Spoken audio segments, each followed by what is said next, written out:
einfach so krass geil finde, ist diese sardische Gastfreundschaft, wo du das Gefühl hast, einfach kein Tourist zu sein, sondern zu Hause.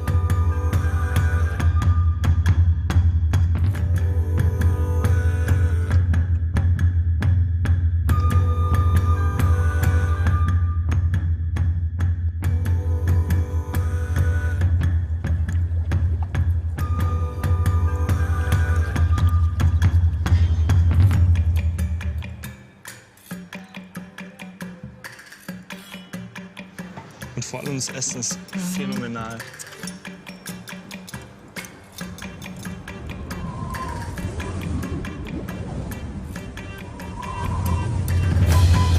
Je saurais pas expliquer la nature ou l'intensité du sentiment qui me lie à cette île, mais c'est comme si une soif de connaître et de voir s'était emparée de moi.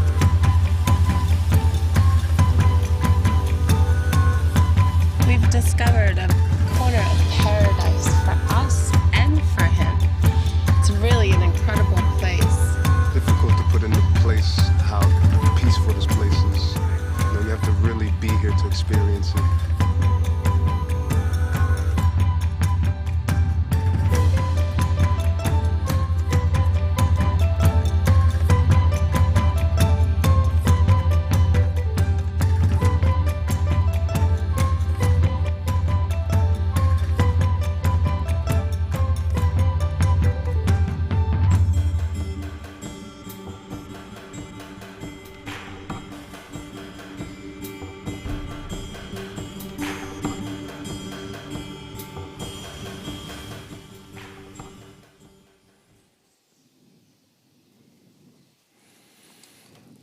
Eccoci in diretta, webinar.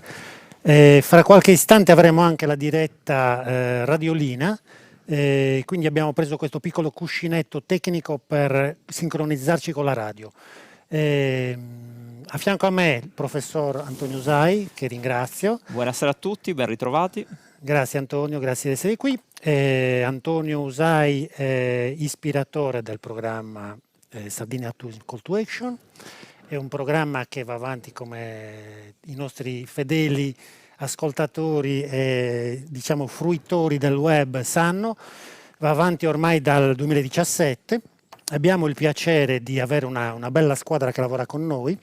È vero, accanto una squadra che dà risultati. Accanto ad Antonio, puoi ricordare tu i nostri Abbiamo amici? Il collega dell'Università di Cagliari, Gianfranco Fancello, che ci segue nell'elaborazione dei dati e nelle previsioni di questo scenario turistico in evoluzione. Il grande e immancabile Joseph Eyark, e con noi gli amici di sempre Gianluigi Tiddia e Robert Piattelli. E tutti insieme ci auguriamo di poter anche questa volta portare a dare un contributo, sempre guidati da Lucio Murro. Bene, vedo è apparso nel frattempo sullo schermo il nostro Max, che purtroppo non sentiamo, quindi attendiamo di sentire anche il suo audio. Nel frattempo io ne approfitto per comprendere se possiamo andare in diretta radio. Giulio, che mi dici? Ok, allora aspettiamo ancora qualche secondo. Perdonateci, è il primo episodio, quindi abbiamo un po' di difficoltà tecniche che sono normali. Insomma, come sapete, il programma Sardinia Call to Action prevede altri 4 appuntamenti.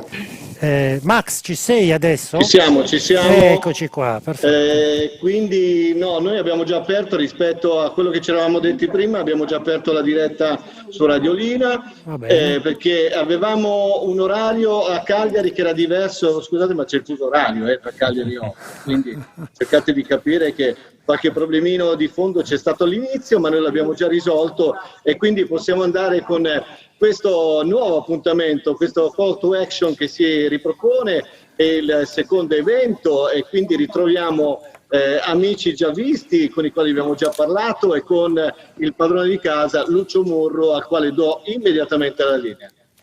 Grazie Max. Naturalmente salutiamo tutti quelli che sono connessi in questo momento su Radiolina, ringraziamo Francesca Basti, il direttore, l'amministratore di Radiolina, che ci ha dato un'enorme mano per organizzare questi eventi. Naturalmente Antonio ha già ringraziato il comitato scientifico, ma come avete probabilmente letto sul programma abbiamo un parterre estremamente importante. Stiamo anche aspettando il collegamento dell'assessore, non so se la regia mi conferma che ce l'abbiamo per i saluti, e allora direi immediatamente di dare la linea all'assessore Gianni Chessa. Gianni, benvenuto. Buonasera a tutti, grazie per l'invito. È sempre un piacere. Non so se mi sentite. Assolutamente, vai pure. Io giusto un saluto di un buon proseguo dei lavori. È un momento difficile, è inutile raccontarci sempre le stesse cose.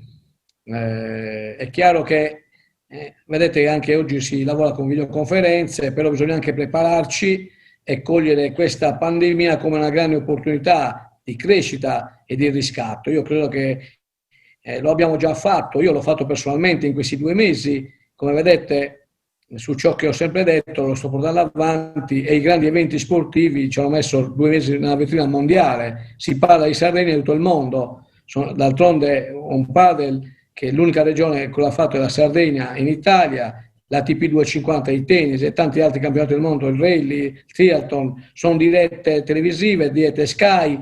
E avere 60 ore di Sky Sport, insomma, non è facile.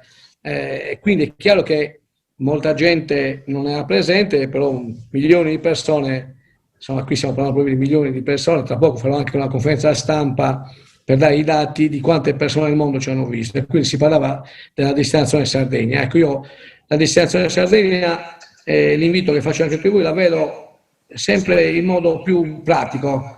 Ho sempre esordito in modo scherzoso perché mi piace drammatizzare, con rispetto anche degli studi che si fanno sul turismo, sulle statistiche sono importanti.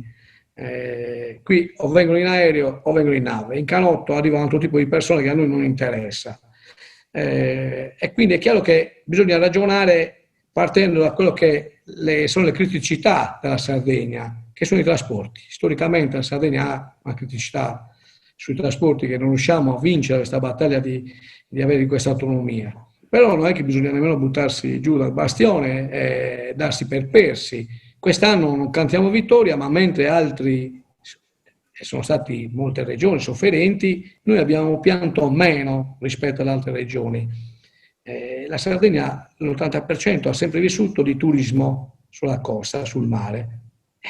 Stranamente la pandemia si è riaperta, ci ha dato una boccata d'ossigeno proprio nel periodo estivo, e la Sardegna ha recuperato milioni di presenze, che non sono giustificabili da quello che erano dati in altre occasioni, ma non si può nemmeno fare paragoni rispetto a quello che è stato l'anno prima, impensabile. Tutto il mondo si è fermato, la pandemia è ancora dichiarata, e quindi tra alti e bassi abbiamo recuperato. Ecco, io parlo di recupero, però adesso questo è quello che abbiamo fatto, altrimenti o si moriva di Covid o si moriva di fame. Adesso dobbiamo guardare in prospettiva, guardare il 2021, cosa fare. Qui bisogna prepararsi perché il mondo sarà più affamato. Perché?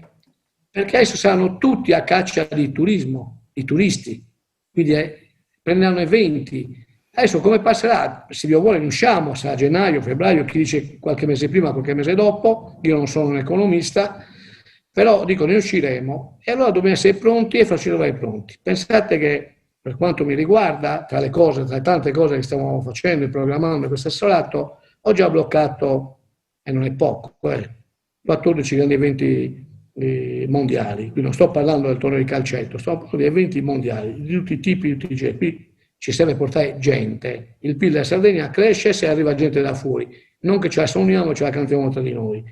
Poi ho visto che nella brochure e nei vari temi che voi toccherete, mi fa piacere che parlate di turismo di disabilità, accoglienza, quindi sostenibilità e turismo attivo, focus insomma sulle bike, l'enogastronomia. Io tutti questi temi li sto valorizzando. Ho già fatto accordi quadro con le Camere di Commercio, col CIPI, l'Insula, dove tutto mi sposto, e credo che il dottor Murru sappia in vari incontri che abbiamo fatto ciò che è il mio disegno, il mio taglio che sto dando. Quindi l'enogastronomia è uno dei punti di forza, noi dobbiamo valorizzare l'enogastronomia in tutte le cose che facciamo. Perché l'enogastronomia? Perché siamo un'isola dei centenari. La Sardegna è dichiarata tra le 5 blu zone al mondo, quindi per il buon mangiare si vive bene, si vive a lungo. E questo è dovuto al tenore di vita, all'ambiente e soprattutto alla nostra bellissima enogastronomia che è eccellenza e qualità. Così come il turismo della disabilità. Sì, io sono stato il primo assessore che ha fatto un bando ai G7 proprio che sta scadendo forse oggi, hanno già presentato tante domande, i vari cartelloni tematici, ho inserito 3 cartelloni diversi da quelli che erano prima. Uno è dedicato esclusivamente alle associazioni che hanno a cuore e hanno nelle loro associazioni per statuto da sempre, però non che se la inventano oggi per mangiarsi i soldi, i disabili, le persone diversamente abili. Quindi ho messo 500.000 euro per quel budget, per quel cartellone. Sono arrivate credo 4-5 domande, poi mi aggiorneranno gli uffici, è un inizio.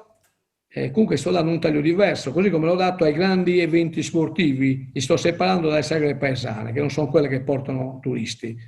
I grandi eventi, quali quelli mondiali, a carattere internazionale e nazionale, quindi qualcosa di livello, di superiore al solito sport, mantenendo poi in piedi quelli che sono ovviamente i cartelloni storici, folklore, enogastronomia e quant'altro. Mai sto puntando sul congressuale e soprattutto sul turismo esperienziale. Ecco, l'esperienza del territorio, rivalorizzare l'interno, che è uno dei settori che a me sta più a cuore. Come ho detto prima, l'80% del turismo in Sardegna viene per il mare, che stia bene o no, è così. E allora noi però dobbiamo crescere, valorizzare e infrastrutturare l'interno. Abbiamo gran parte dell'interno che non prendono manco i cellulari, le strade a petticero, perché abbiamo abituato negli ultimi 60 anni la gente ad andare verso le coste, verso il mare. È chiaro che quelle sono più infrastrutturate, è il mare che fa la differenza, probabilmente è qui il mare più bello del mondo, però noi non possiamo nemmeno permetterci di imitare modelli che non sono consoni a quello che è il territorio dell'ambiente della Sardegna, perché altrimenti, come dico sempre, si scrivono tanti bellissimi libri, enciclopedie, e però poi sono inapplicabili. Bisogna essere pratici. Il modello sardo è un modello che non è che non deve essere né copiato né imitato. Noi abbiamo il nostro tenore di vita, il nostro modo di pensare, il nostro modo di vivere, e abbiamo offerte diverse da altri, e soprattutto abbiamo condizioni anche che purtroppo non sono a favore nostro. Prima ho citato i trasporti, ci limitano, noi non siamo le Baleari, non abbiamo quelle possibilità, dobbiamo creare delle condizioni. Ecco, il mio saluto che voglio dare, invito, e vi ringrazio il dottor Murru per avermi dato questa opportunità, è quello che il proseguo dei lavori sia un taglio sulla vera fattibilità delle cose che possono essere fatte in Sardegna per il modello sardo, per la destinazione Sardegna. Spesso copiare da altri modelli è inapplicabile. Dobbiamo prendere i buoni esempi, ma dobbiamo anche vedere se quei buoni esempi possono essere applicati qui, altrimenti con tanto il cappello per tutto ciò che si fa, però poi è inapplicabile. Purtroppo, non nego, che la cultura dei sardi è questa, spesso siamo un po' ottusi, veniamo da una cultura agropastorale, non da una cultura turistica. Quindi ci stiamo affaccionando al turismo. Guardate questa pandemia, quanto vale oggi il turismo e quanto si parla di turismo. Prima non ne parlava nessuno. Pensate che questo assessorato non lo voleva nessuno. Io l'ho preso, era a pezzi, con tutto il rispetto, ma guardate che se venite, confrontiamoci, vi dico come era questo assessorato. Ci metto la faccia, stiamo cercando di ricostruirlo dando un taglio veramente puntando su quello che sono le linee guida, secondo me, la formazione, il marketing e l'accoglienza, e non basta. Oggi si parla sui social web, abbiamo il sito Sardegna Turismo, non ha visualizzazioni, io l'ho trovato così a 0. Pensate che ho bloccato le scritte questi giorni, non vi dico 1 anno e mezzo per riuscire a bloccare delle scritte. Non possiamo usare delle scritte nel web. Sardegna non si poteva usare. Non si poteva usare, tutto bloccato. Visti Sardegna l'hanno comprato altre persone che si muovono nel web prima di noi. Quindi, ecco vi dico, se molto, io tra l'altro sto anche puntando sul web, sui social web, sul digital, perché la comunicazione dal cartaceo è passata in altri settori. Dobbiamo mantenere, anche qui io sto sostenendo dove posso l'editoria, la comunicazione interna con l'editoria, ma dobbiamo anche puntare a un'informazione diversa. Oggi l'informazione ti arriva in modo più diretto, in modo diverso, quindi noi dobbiamo catalizzare quello che sono nel web, nei social, nel digital. Le giovani generazioni leggono meno e leggono sul telefonino o sui computer. Ecco, noi dobbiamo puntare su un turismo moderno, sostenibile, praticabile, e rafforzare quei concetti. Ovviamente è chiaro che la chiave di lettura sono sempre i trasporti, da lì poi non ne usciamo, però oltre ai trasporti, come vedete, la gente d'estate brontola, però poi in tempi migliori o tempi anche come il Covid, la gente poi arriva in Sardegna perché noi promuoviamo unicità, non siamo in competizione con nessuno, non dobbiamo essere in competizione. La Sardegna è Sardegna, fatta da sardi con una cultura di grande accoglienza e ospitalità, e dobbiamo lavorare su quelle che sono le nostre tipicità sarde. Ecco, io chiudo qui, so se è anche ripetitivo, però ovviamente come tutti i politici, come tutte le persone che svolgono un ruolo, io svolgo un ruolo, do un taglio, cerco di dare un taglio che non è il migliore, il preciso, quello che no, per carità. E anch'io poi cerco di correggere il tiro dove posso, però è un taglio, è un'idea di progetto di Sardegna. Ecco, io vi faccio i miei auguri, insomma, e spero che mi diate dei suggerimenti che poi magari se riusciamo anche a condividerli, portiamo avanti ben volentieri. Io non mi arrocco nelle posizioni, lo sa il dottor Murru, conosce bene le mie posizioni. Fatemi capire che sbaglio e vi ascolto e correggo il tiro. Io sono fatto così. Grazie a tutti. E ti ringraziamo per la tua partecipazione e per il supporto che hai dato a questa iniziativa, che ovviamente è finanziato dall'assessorato del turismo di Gianni Chessa. Quindi in continuità con quello che fece l'Argiolas, con quello che fece il professor Morandi, assolutamente c'è la volontà di costruire turismo, e per cui siamo assolutamente allineati con te. Ti ringraziamo e ti liberiamo perché sappiamo che sei impegnatissimo, quindi grazie davvero per la tua partecipazione. Buonasera a tutti, grazie. Torniamo in uno studio con Antonio Usai. Mi corre solo l'obbligo di ringraziare il presidente Palmucci dell'Enit, che ci ha dato il patrocinio, quindi un riconoscimento assolutamente importante di livello nazionale, presidente dell'Enit, l'Ente Nazionale Italiano Turismo. E adesso corriamo perché siamo leggermente già in ritardo. La parola ad Antonio Usai, al professor Usai e al professor Gianfranco Fancello. A voi. Grazie Lucio, buonasera a tutti. Ci ritroviamo qua dopo qualche mesi complicati, perché abbiamo vissuto l'attesa tutti insieme ragionando sui dati. Ci siamo ritrovati l'ultima volta a luglio, abbiamo ipotizzato uno scenario che si è anche verificato, lo vedremo adesso puntualmente con i dati che ci ha fornito in questa massima collaborazione che ricordava l'assessore Chessa, l'assessorato proprio questa mattina, e quindi vedremo come abbiamo avuto una serie di segnali positivi e poi purtroppo ci siamo dovuti arrendere alla contingenza, a quello che sta succedendo in questi giorni. Però, come ci siamo detti nelle scorse occasioni, è importante avere chiara la situazione del mercato, lavorare sui dati, perché solo lavorando sui dati possiamo avere una base di partenza certa sulla quale possiamo costruire nuove strategie e nuove azioni. E in questo abbiamo dialogato molto col comitato scientifico in questo periodo, abbiamo cercato di trovare la migliore chiave di lettura non soltanto al dato ma alla realtà generale che ci circonda in questo momento, e tutti siamo convinti che nonostante le difficoltà sia necessario e si debba lavorare sul futuro, e per lavorare sul futuro abbiamo anche una serie di idee che condivideremo in questi 5 momenti tematici che ci accompagneranno nei prossimi mesi.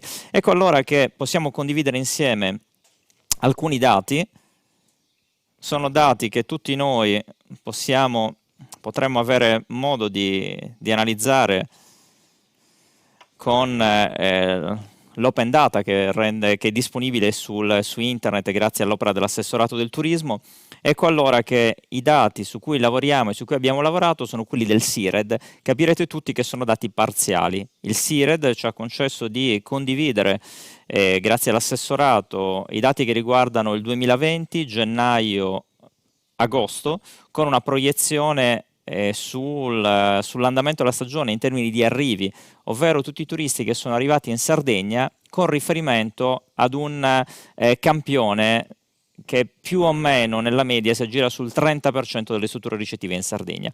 Abbiamo lavorato anche insieme al collega Gianfranco Fancello sui dati di Asso Aeroporti, ovvero su tutti quei dati che ci consentono di monitorare a livello nazionale e regionale sui 3 aeroporti della Sardegna gli arrivi, distinguendoli poi su arrivi nazionali e internazionali, e questo ci consente di avere il polso della situazione su ciò che è realmente successo.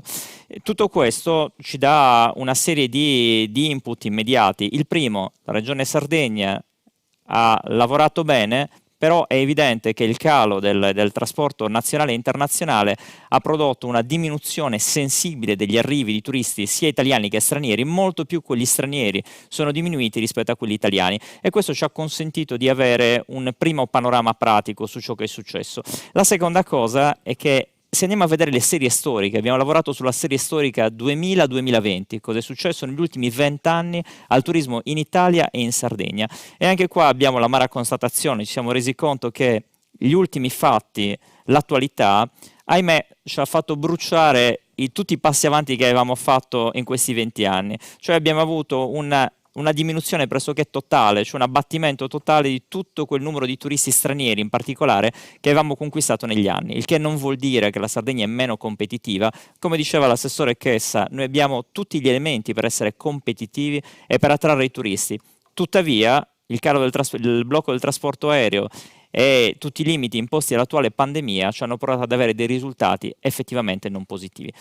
Su che cosa lavoreremo in queste 5 occasioni di confronto? Lavoreremo prevalentemente su 3 ingredienti: sull'innovazione, proveremo a dare quel senso di innovazione, a condividere la logica dell'innovazione di prodotto. Abbiamo bisogno di innovare il prodotto, che non vuol dire stravolgerlo, ma vuol dire presentare quella tradizione, quella forte tipicità che contraddistingue il prodotto Sardegna in una chiave nuova, magari più efficace rispetto anche alle attese dei mercati o di quelle nuove generazioni di cui parlava sempre l'assessore Chessa, dicendoci che i giovani hanno bisogno di esprimersi in modo diverso. Bene, andiamo ad intercettare tutti questi nuovi segmenti parlando quella lingua, e allora ci vuole innovazione, ci vuole capacità di visione e poi ci vuole coraggio, ed è quel coraggio che deve contraddistinguere l'attività degli operatori e che sicuramente non verrà meno nei prossimi mesi. Allora, subito i dati. Il primo dato che cosa riguarda? Il primo dato riguarda gli arrivi nei primi 9 mesi dell'anno, ed è un dato impietoso che ci fa vedere subito come gli arrivi a livello Sardegna sono diminuiti di oltre il 30%, con una diminuzione significativa della presenza degli arrivi degli stranieri, che si contraggono di oltre il 63%. Come vedete però abbiamo già un primo dato positivo. Gli italiani, nonostante la temuta caduta totale che si poteva immaginare nel mese di aprile, in realtà sono venuti in Sardegna, hanno beneficiato del nostro territorio, sono stati sempre attratti dalla nostra isola, e infatti la diminuzione degli italiani rispetto ai numeri che avevamo negli scorsi anni è del meno 1,99%. Logicamente questo è un dato che risente positivamente dell'andamento di agosto, ma che poi viene inficiato da quelle che sono le proiezioni da settembre in avanti.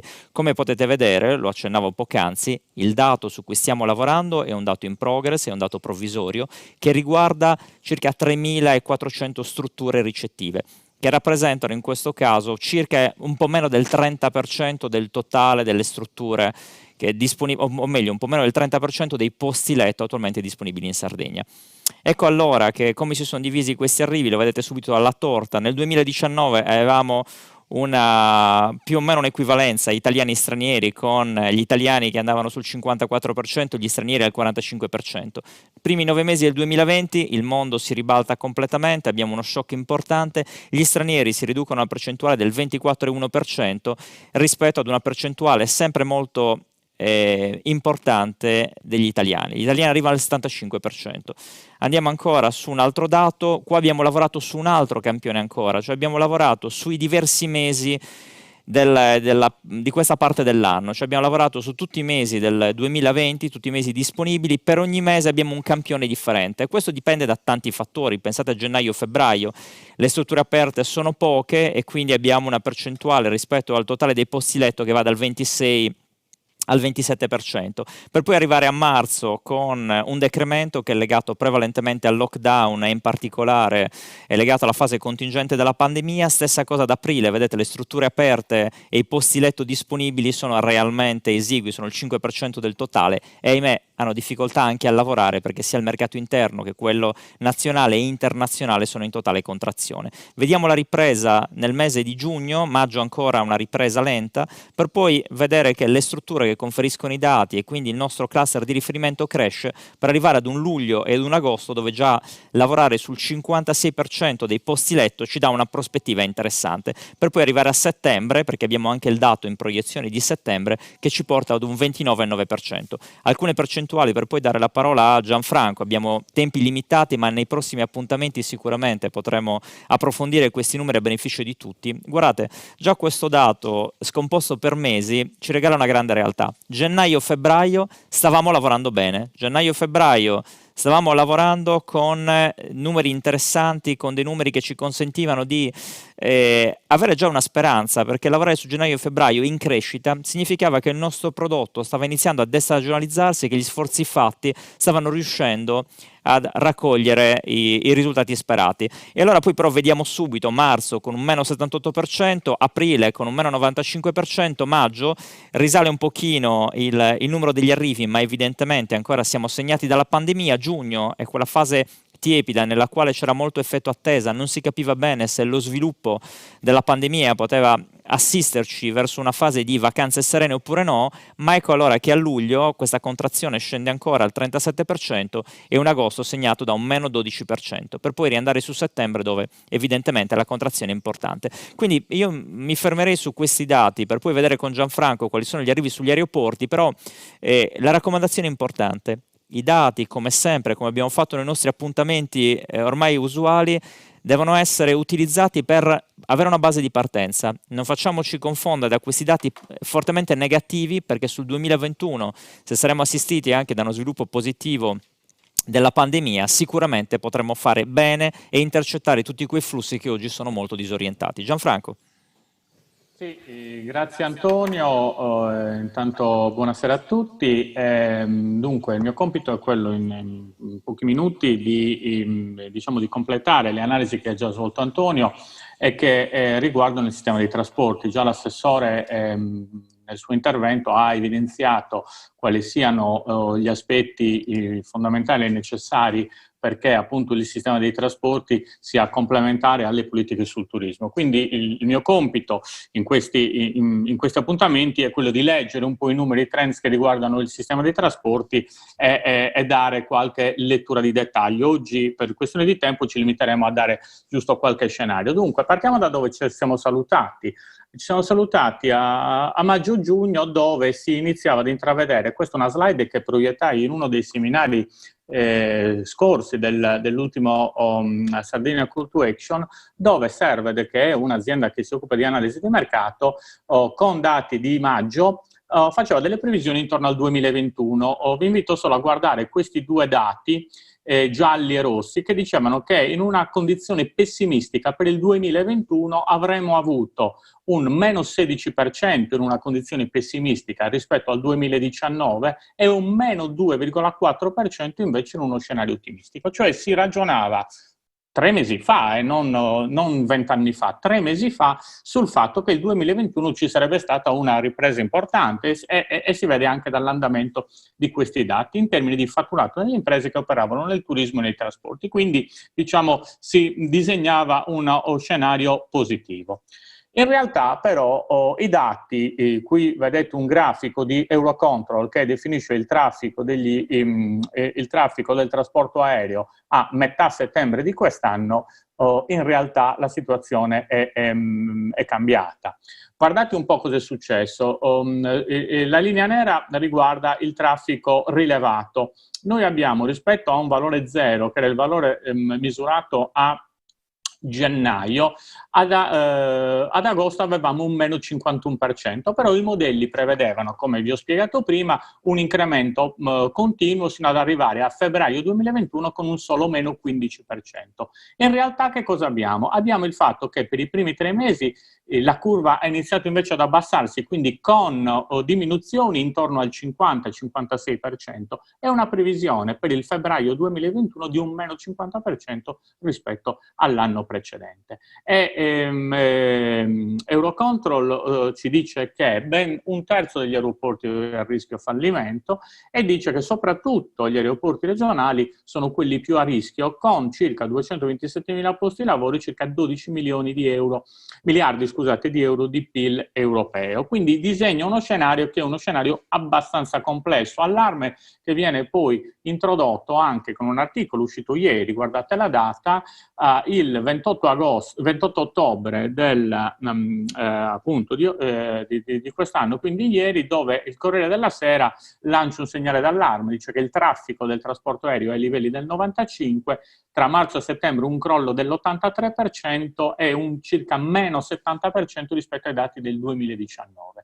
In Italia c'è stato per i voli intercontinentali un meno 91% in questi ultimi mesi, un meno 78% sui voli europei e un meno 46% sui voli nazionali, che è comunque il mercato che ha tenuto di più, con una perdita stimata di circa 2 miliardi di euro per i gestori degli aeroporti. E individua come soglia di livelli pre-Covid, riprendendo il dato che abbiamo citato prima, il periodo 2024-2025. Quindi siamo in una condizione in questo momento dove l'ottimismo della primavera, diciamo, deve essere un attimo rivisto. Allora, al di là del fatto che poi avremo degli elementi sui quali ragionare e non rimanere con tinte così fosche, però è importante capire cosa è successo in questi mesi. Allora, io ho raccolto, grazie, insieme al collega appunto Antonio Usai, abbiamo raccolto un po' di dati anche sul tema della mobilità che sono stati presi dal sito della regione Sardegna Mobilità. Sardegna Mobilità è un sito che presenta dei dati aperti, ufficiali, grazie, devo dire, a un meritorio lavoro fatto dal collega Marco Pisano, dall'assessorato dei trasporti, che con una puntualità quasi in tempo reale pubblica dati sia sui porti che sugli aeroporti. Qui possiamo vedere cosa è successo da gennaio a settembre del 2020. Nel totale degli aeroporti... Hai ancora un minuto? Sì, nel totale degli aeroporti, esattamente, allora vado, nel totale degli aeroporti sardi c'è stata una perdita rispetto al 2019 di questi 9 mesi del 60%, guardiamo solo questo dato qua. Però voglio farvi vedere un altro elemento. Quella variazione di percentuale c'è stata e quella variazione di tendenza c'è stata soprattutto nel periodo agosto-settembre. Guardiamo la variazione che c'è stata nel 2019 tra agosto e settembre e quella che c'è stata nel 2020. Nel periodo 2019 la variazione tra il traffico di agosto e il traffico di settembre è stata di un meno 24%. Quest'anno, nello stesso periodo, quella variazione ha pesato quasi il doppio, il 43%. Se io poi questo dato lo confronto sui porti sardi, che invece hanno avuto un calo del meno 44%, quindi i porti non hanno tutta quell'utenza business, vediamo che nel periodo sempre agosto-settembre la diminuzione nel 2019 è stata del meno 51%, nel 2020 è stata del meno 60%, cioè ha pesato la questione Covid sul trasporto aereo, solamente il passaggio da agosto a settembre, di un meno 20% solo sull'aereo e di un meno 9% solo sul trasporto marittimo. Negli prossimi appuntamenti vedremo in dettaglio cosa è successo nei diversi aeroporti, perché abbiamo delle differenze anche a seconda delle attrazioni dei territori. Io mi fermerei qua perché poi il tempo è abbastanza stretto. Lucio, di nuovo a te, grazie mille. Benissimo, benissimo, grazie Gianfranco, perdonate l'attenzione ai tempi, ma dobbiamo essere rigorosi perché la diretta radio a un certo punto alle 19 finisce, per cui vogliamo trasmettere tutte le persone, tutti i pareri, tutti i contributi. Velocissimo, abbiamo Joseph Yark. Ciao, buongiorno a tutti, anzi buonasera ciao, a tutti. Ciao Lucio, ciao a tutti. Benvenuto. Non ti presento perché insomma ti conoscono tutti, sei il nostro guru, per cui a te, illuminaci. C'è poco da illuminare sinceramente, vado subito già che abbiamo pochi tempi a condividere. Allora, fondamentalmente il concetto di partenza è quello di andare a vedere un po'... scusami, dimmi. Poco tempo, no? Scusami Joseph, poco tempo, non pochi tempi. Che vuol dire pochi tempi? Lo sai, non accettare provocazioni, vai dritto. Esatto. Allora, fondamentalmente vediamo se ci vediamo bene. Ok. Si vede bene la presentazione? Ancora no. Ok, perfetto. Bene, fondamentalmente l'idea è quella di fare un quadro della situazione, di che cosa è stato, soprattutto cosa hanno fatto i competitor della Sardegna, perché noi dobbiamo purtroppo in un mercato ridotto come quello che abbiamo avuto nel 2020, ma anche quello che purtroppo avremo nel 2021, vedere che cosa hanno fatto e stanno facendo i principali competitor, perché noi dobbiamo in qualche maniera riconsiderare che siamo in un mercato di competizione. Nel 2020 tutti in realtà partevamo da un punto, il punto zero, con fondamentalmente un turismo prevalentemente domestico, con un livello di prenotazione last minute, last second e soprattutto con una connettività aerea molto ridotta. Questo ha prodotto però in realtà una situazione paradigmatica, cioè abbiamo avuto chi è andato relativamente bene e chi ha avuto grandi problemi. Se noi andiamo a vedere i pochi dati che abbiamo in questo momento, osserviamo che le presenze internazionali che abbiamo avuto in questo periodo fino al periodo di gennaio-luglio, però andiamo a guardare fondamentalmente luglio, abbiamo avuto in Italia un meno 75%, mentre che il mercato nazionale c'è stato meno, ma come vedete qua c'è avuto anche sicuramente un comportamento che ci ha aiutato in qualche maniera. Allora, che cosa hanno fatto? Andiamo a vedere in generale. Quasi tutti i paesi competitor hanno puntato fondamentalmente su quello che è la sicurezza. Come vedete, hanno lavorato a livello nazionale con dei protocolli, con dei meccanismi, con delle strategie di comunicazione per rassicurare il mercato. Lo hanno fatto i portoghesi, gli sloveni, gli svizzeri, gli spagnoli, gli inglesi, i tedeschi, i francesi. Ma non solo, si è lavorato anche per incentivare il mercato interno. Noi l'abbiamo fatto, abbiamo avuto il bonus vacanza, ma lo hanno fatto anche ovviamente in Slovenia, piuttosto che in Polonia, eccetera, eccetera. Soprattutto però c'è stata una grande focalizzazione di comunicazione, perché era evidente che ogni paese doveva fare riferimento al proprio mercato, e questo ha fatto che a livello nazionale si abbiano sviluppato delle strategie in collaborazione con le regioni, con le province e i dipartimenti, per incentivare il viaggio, diciamo, la vacanza fra le destinazioni locali.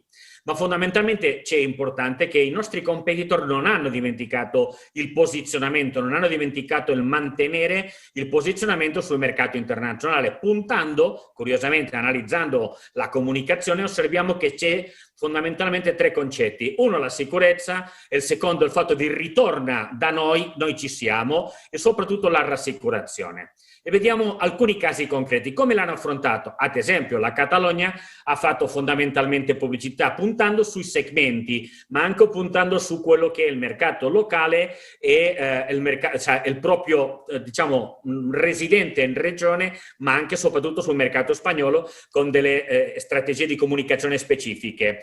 Ma osserviamo per esempio la Croazia, che ha lavorato molto bene e ha ottenuto dei risultati molto soddisfacenti. Loro hanno lavorato a livello europeo con promozione nelle aule, piuttosto che hanno diciamo, tentato di incentivare il turismo nautico con il sistema di tasse agevolate, eccetera, con una campagna internazionale di pubblicità su 7 mercati, dove il concetto fondamentale era quello di tentare di portare a casa il massimo possibile, puntando ovviamente sulla rassicurazione e sulla sicurezza sanitaria, ma soprattutto non dimenticando il fatto di la strategia per i mercati, diciamo, non di prossimità, di posizionamento. Le Baleari ha scelto una situazione diversa, seppur loro a metà stagione hanno avuto dei problemi con il Covid, hanno puntato fondamentalmente al concetto dei voli Covid-free, accordi con i tour operator, con i vettori charter, eccetera, per in qualche maniera rassicurare il cliente. Ma anche questo le ha permesso di recuperare la programmazione che avevano nel 2019 un totale del 75% dei voli, seppur dopo hanno avuto dei problemi più o meno verso la fine del mese di agosto, con una campagna pubblicitaria importante nel mercato fondamentalmente tedesco e britannico, lavorando sicuramente in co-marketing. Però non hanno dimenticato il mercato nazionale, hanno ragionato in qualche maniera per far sì che gli spagnoli andassero a fare le vacanze sulle Baleari. Mallorca, per esempio, ha lavorato lavorato anche su un voucher specifico per i residenti delle diverse isole, con delle campagne locali, eccetera, eccetera. Andiamo a vedere Malta. Malta ha puntato fortemente su i protocolli, la certificazione rispetto a alberghi, ristoranti, eccetera, sulla sicurezza, e hanno fatto ovviamente la sua campagna internazionale. Mentre che il Portogallo ha fatto anche un passo in più. Loro hanno lavorato sul concetto delle assicurazioni, cioè tutti i clienti che arrivavano quest'estate in Portogallo avevano in qualche maniera una assicurazione gratuita nel caso che avessero problemi, diciamo, di rimpatrio piuttosto che di ricovero, eccetera. Hanno puntato su una campagna forte di turismo domestico con le certificazioni, un sistema, un meccanismo di protocollo nazionale di sicurezza e ovviamente una campagna internazionale. In essenza, loro hanno deciso fondamentalmente, i nostri competitor stanno lavorando in modo strategico, reagendo tempestivamente, con impegno sia di risorse come di mezzi importanti, con degli investimenti, tentando di presidiare i mercati internazionali, seppur loro, come noi, hanno avuto ovviamente gli stessi problemi per entrare nel mercato internazionale, così come hanno tentato di rafforzare fortemente la protezione dei suoi propri clienti, sui propri cittadini, sui mercati domestici. Andiamo a vedere il caso italiano. Cosa hanno fatto alcune delle regioni italiane? Beh, la regione Emilia-Romagna ha lavorato sugli incentivi a fondo perduto, che direi è un classico di tutte le nostre operazioni, ma anche e soprattutto hanno lavorato con campagne promozionali in collaborazione per esempio con Ryanair, hanno fatto delle azioni, delle campagne sul mercato tedesco attraverso la TV, anche in collaborazione con la Regione Veneto, il Friuli Giulia, e hanno lavorato fondamentalmente attraverso l'influencer.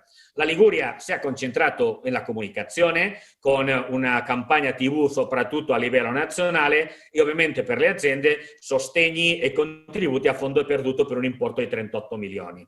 La Lombardia in qualche caso ha lavorato e sta lavorando su contributi, bandi, finanziazioni eccetera per alberghi, agenzie di viaggio eccetera, per il rilancio in qualche maniera di questi settori, e anche il Veneto. Il Veneto ha applicato una logica di contributi a fondo perduto, contributi per favorire le aggregazioni delle aziende, delle diverse filiere turistiche per creare un'offerta diciamo strutturata e sinergica, ma soprattutto hanno lavorato su campagne pubblicitarie nel mercato tedesco piuttosto che campagne pubblicitarie su altri mercati, e anche hanno sviluppato in qualche maniera una pubblicità puntando non molto fortemente, però in qualche maniera lavorando sul concetto del bollino di safe area. Le Marche hanno puntato fondamentalmente e sfruttando, hanno istituito un fondo di oltre 200 milioni di euro che va, diciamo, con contributi, supporto, eccetera, per il ricettivo e per altri operatori del settore, creando anche un bonus vacanza regionale, ma soprattutto con una campagna pubblicitaria di prossimità, anche con dei testimonial, eccetera, eccetera. La Toscana, lo sappiamo tutto, ovviamente ha lavorato sugli aiuti e anche con una campagna pubblicitaria fondamentalmente nel mercato italiano. Guardiamo la Puglia ha fatto contributi a fondo perduto, ma soprattutto sta lavorando anche per determinati segmenti, come per esempio il sostegno al turismo del wedding. Questo è interessante, è una chicca particolare. Loro, diciamo, alle coppie che si vogliono sposare e fare il matrimonio in Puglia danno un voucher di sostegno di 1.500 euro. Mentre che il Piemonte ha fatto una scelta diversa, ovviamente ha fatto il finanziamento a fondo perduti, ha fatto in qualche maniera una politica di voucher, di incentivazione, con la logica di vieni 2 notti, te regaliamo una notte, piuttosto che vieni 3 notti, te ne regaliamo 2. Oltre a un bonus del 50% dell'importo verso le attività turistiche, visite guidate, eccetera, eccetera.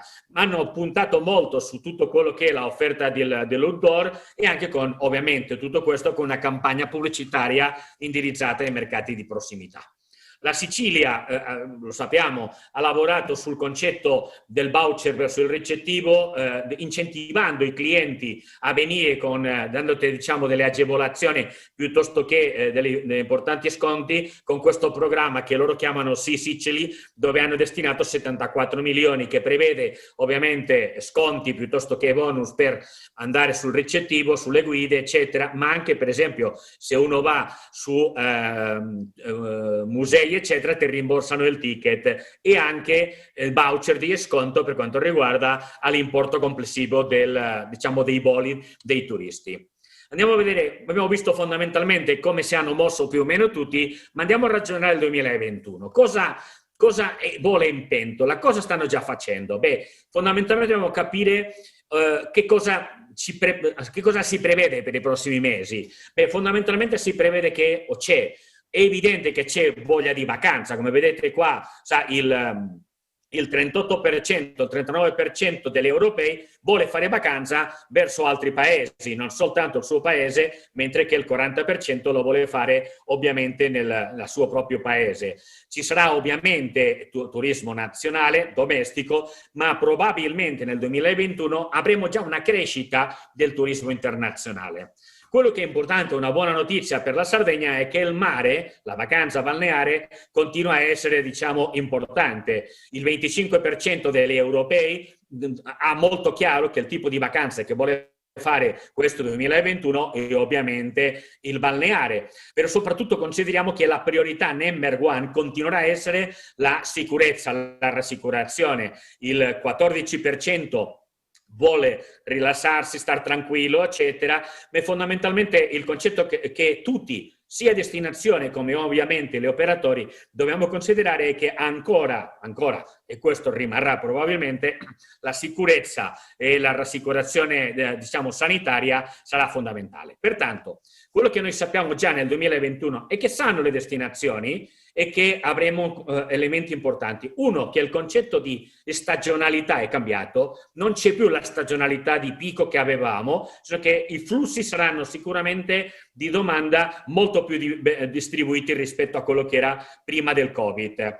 La rassicurazione, la sicurezza, l'importanza della sanificazione, eccetera, delle misure continueranno a essere una priorità, però soprattutto dobbiamo tener conto che cresce nel 2021 il sentiment, la preoccupazione per la situazione economica. Voglio darvi un dettaglio: attenzione che questo anno abbiamo avuto da una parte il bonus, le casse integrazioni eccetera, ma nel 2021 probabilmente non avremo le stesse situazioni di rassicurazione economica. Pertanto, lo scenario di lavoro delle destinazioni è fondamentalmente abituarci a picchi vari. Sarà sicuramente un periodo con una domanda molto fluttuante e anche sicuramente deludente, come stiamo vivendo in questi momenti, e soprattutto considerare che dovremo continuare a convivere nel 2021 con il virus. Pertanto, cosa stanno facendo già le destinazioni competitor? Stanno lavorando per recuperare i turisti, stanno tentando di lavorare per recuperare il revenue e il prezzo medio della destinazione che avevamo nel 2019, che ovviamente è caduto in questo anno, tentando di guadagnarsi la fiducia dei potenziali turisti, piuttosto che lavorare sul concetto, diciamo, del double down, cioè va bene in un momento, c'è un problema, c'è in qualche maniera, come stiamo vivendo, una situazione di contagio, eccetera, accade. Vuol dire, dovremmo di ragionare con questa logica, preparandoci però a operare in modo molto flessibile, essendo molto disciplinati. Dobbiamo di lavorare costantemente con una comunicazione selettiva e soprattutto ispirazionale, tentando di attivare i diversi mercati. Allora, che cosa fanno le destinazioni? Ci sono due opzioni. L'opzione A, quella di aspettare e vedere cosa succede per ripartire, ripetere un po' il modello che abbiamo fatto nel 2020, diciamo prima nel momento immediatamente successivo al lockdown, o l'opzione B, che è quello che stanno facendo già alcune destinazioni, come vedremo in questo momento. Cosa sta facendo già la Catalogna oggi e ha previsto fare per il 2020? Beh, loro hanno un piano specifico di reattivazione, dove centrano molto tutte le sue misure, azioni, contributi, eccetera, sulla sostenibilità, con un servizio di consulenza e formazione agli operatori che a oggi hanno già assistito a più di 3.500 operatori turistici locali, creando nuovi prodotti turistici come per esempio il Grand Tour, ma soprattutto lavorando sulla promozione utilizzando i propri turisti, cioè facendo che siano i turisti, gli ospiti che hanno avuto e che hanno, quelli che raccomandano e rassicurano altri turisti sulla sicurezza e la rassicurazione che abbiamo sul territorio, e lavorando anche sull'influencer marketing. La Croazia è un po' particolare, sta riorganizzando assolutamente tutta la sua offerta di prodotto destinazione con una campagna specifica che vedete qua, che è questa del Discover the Colors of Croatia, che è quello di tentare di mantenere diciamo, l'attenzione e anche dei flussi turistici, soprattutto della Germania e dell'Italia per l'autunno e anche l'inverno, ma soprattutto anche con una campagna di brand protection, cioè ringraziando i turisti che sono venuti tenendote in qualche maniera, diciamo, con una pressione costante sul mercato. Grecia sta lavorando, lo sta facendo molto bene, a continuare a comunicare sicurezza, cioè, come vedete, per loro l'importante, te lo dicono, è la salute e diciamo, ti dimostrano tutte le misure che hanno applicato e che continueranno a applicare, mentre che se andiamo a guardare la Costa Azzurra cosa sta facendo è interessante, perché stanno facendo azioni di brand protection, comunicazione, come vedete in qualche maniera. Vedete qua il fatto che ti stanno comunicando costantemente cosa sta accadendo, come si sta oggi nella Costa Azzurra, Cannes, Nizza, eccetera, eccetera. Stanno lavorando facendo delle operazioni di pubblicità in collaborazione per promuovere e aiutare diciamo, i vettori che mantengono dei collegamenti con l'aeroporto di Nizza, come vedete in questo caso con EasyJet, lavorando anche sul concetto, diciamo, della destagionalizzazione, ma anche e soprattutto le sfruttare, diciamo, in questo momento anche il bisogno di convenienza economica, come vedete qua, ma anche e soprattutto creando degli strumenti che aiutano o che vanno indirizzati al turista nazionale, in questo caso, che ovviamente è quello che ha meno capacità economica, il francese, rispetto all'internazionale. Soprattutto hanno messo 2 giorni fa in piedi una strategia che andrà avanti fino all'estate, che è quello di diciamo, un'azione di comunicazione sia social, online come offline, molto specifica per quanto riguarda mantenere la presenza nel mercato. Guardiamo la Slovenia continua a puntare fondamentalmente sul concetto della sicurezza e anche sul fatto della sostenibilità, il green, eccetera, con una strategia molto intelligente, direi in questo momento, di avere una pressione, diciamo, non troppo forte per mantenere in qualche maniera di ispirazionale, per mantenere in qualche maniera la comunicazione con il suo mercato, con la sua domanda turistica. E questo ci porta a ragionare anche su qual è l'elemento che stanno utilizzando per il 2021. Sono fondamentalmente 2, tutti questi competitor, in qualche maniera la sicurezza, la rassicurazione, la tranquillità e la convenienza.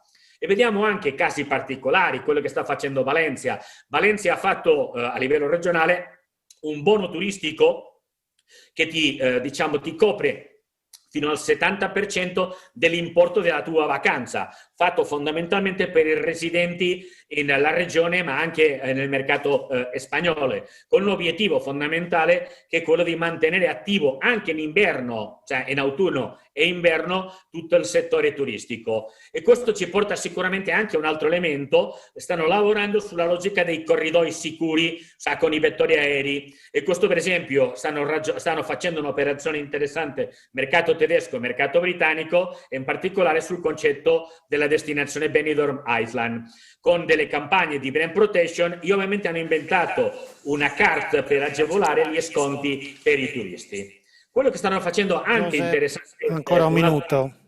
Sì, giusto, sto finendo. Una destinazione grande che in qualche maniera è importante è quella dell'Andalusia, dove hanno inventato un bono turistico specifico che prevede, come vedete, degli sconti, eccetera, che in qualche maniera vanno a incentivare una comunità autonoma abbastanza grande. Quello che vanno a fare è quello di incentivare il flusso turistico, diciamo, dei residenti di diverse province e zone dell'Andalusia. Ma hanno sviluppato anche un protocollo specifico che va a complementare diciamo, migliorare il protocollo di sicurezza e il bolino di sicurezza nazionale spagnolo. Loro l'hanno sviluppato, che è quello dell'Andalusia sicura.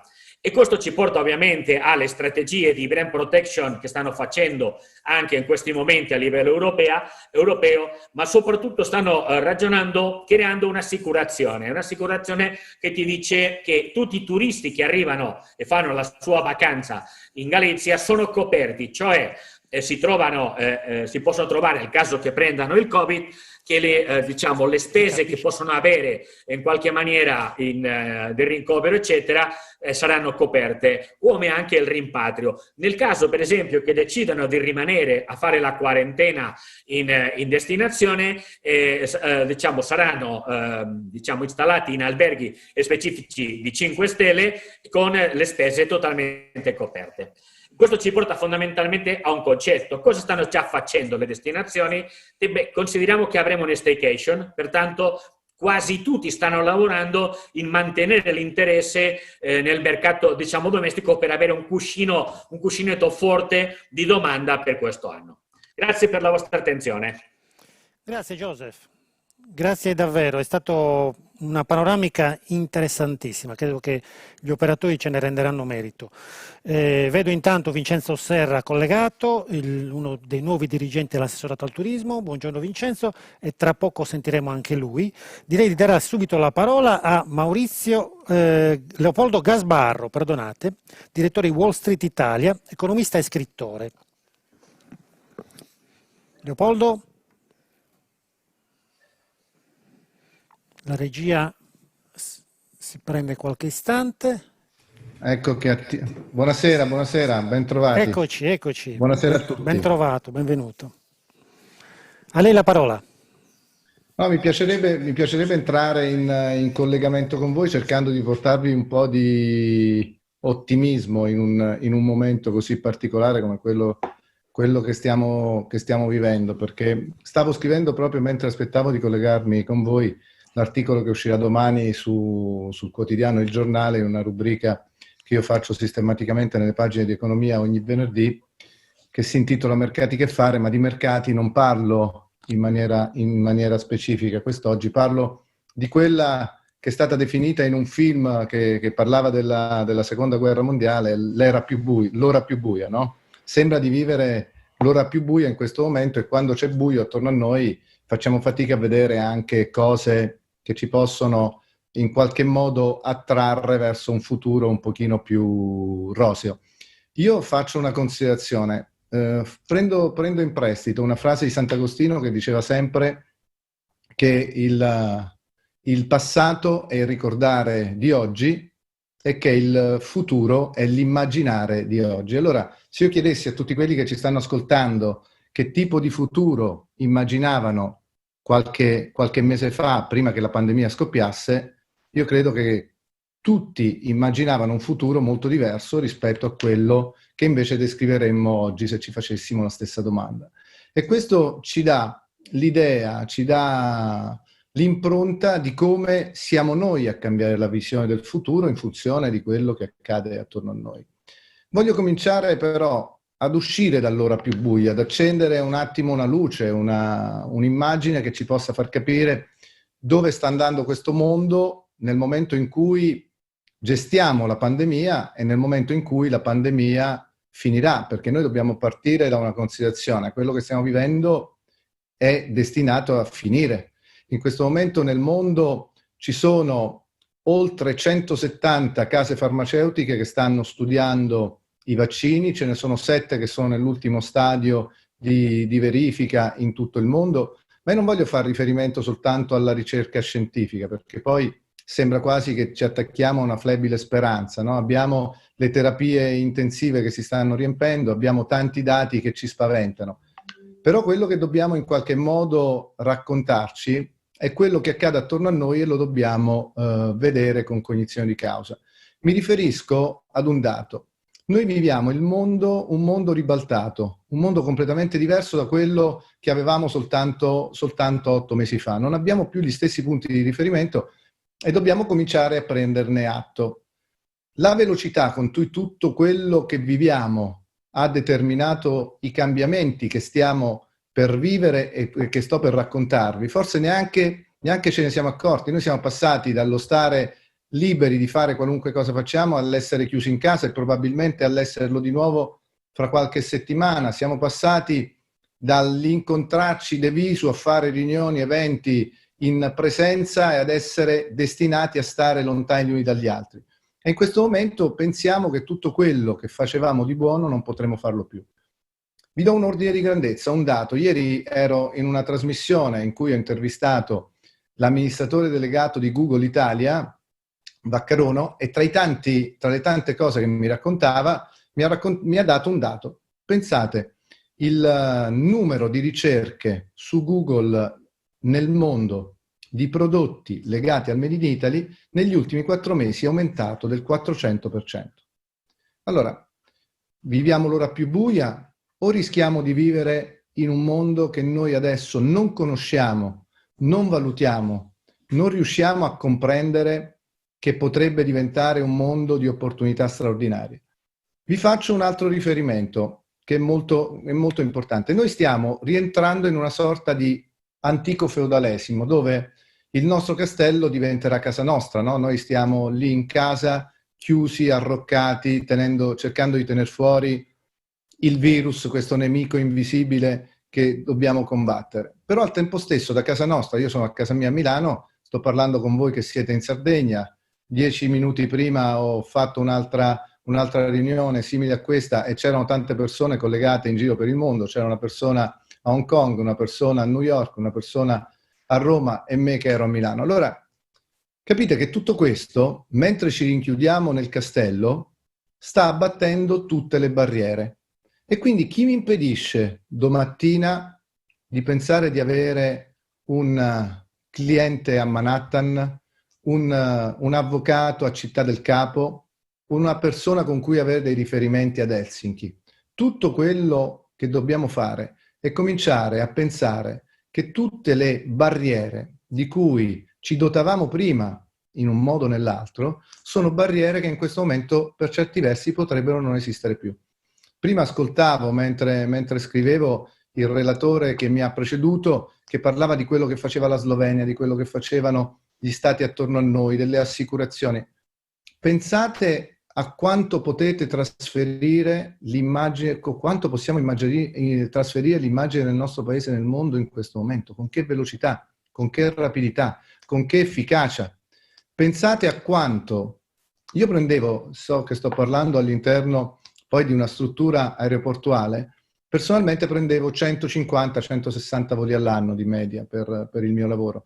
Io sono convinto che difficilmente viaggerò con la stessa frequenza una volta che tutto questo sarà finito per lavoro, ma magari viaggerò con frequenza maggiore per turismo.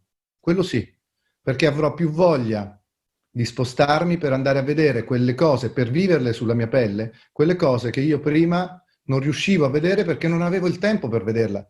Perché d'accordo che lo smart working oggi ci sta uccidendo e ci fa vivere davanti a queste macchinette tremende, molte più ore al giorno di quante prima non passassimo nel nostro posto di lavoro. Però se noi siamo più razionali, ci libererà molto più tempo per poter fare tutte quelle cose che non facevamo prima. A cosa ci porterà tutto questo? Io voglio farvi vedere un primo video che vi commento velocemente, vado in presentazione, perché deve farci riflettere su quanto l'impatto delle nostre, ditemi tra pochissimo se riuscite a vedere il mio schermo, ecco, io voglio farvi vedere questo video qui, lo metto in presentazione e poi lo faccio partire. Guardate, questo video ci fa vedere alcune immagini, guardatelo e poi lo commentiamo assieme, sono pochi secondi.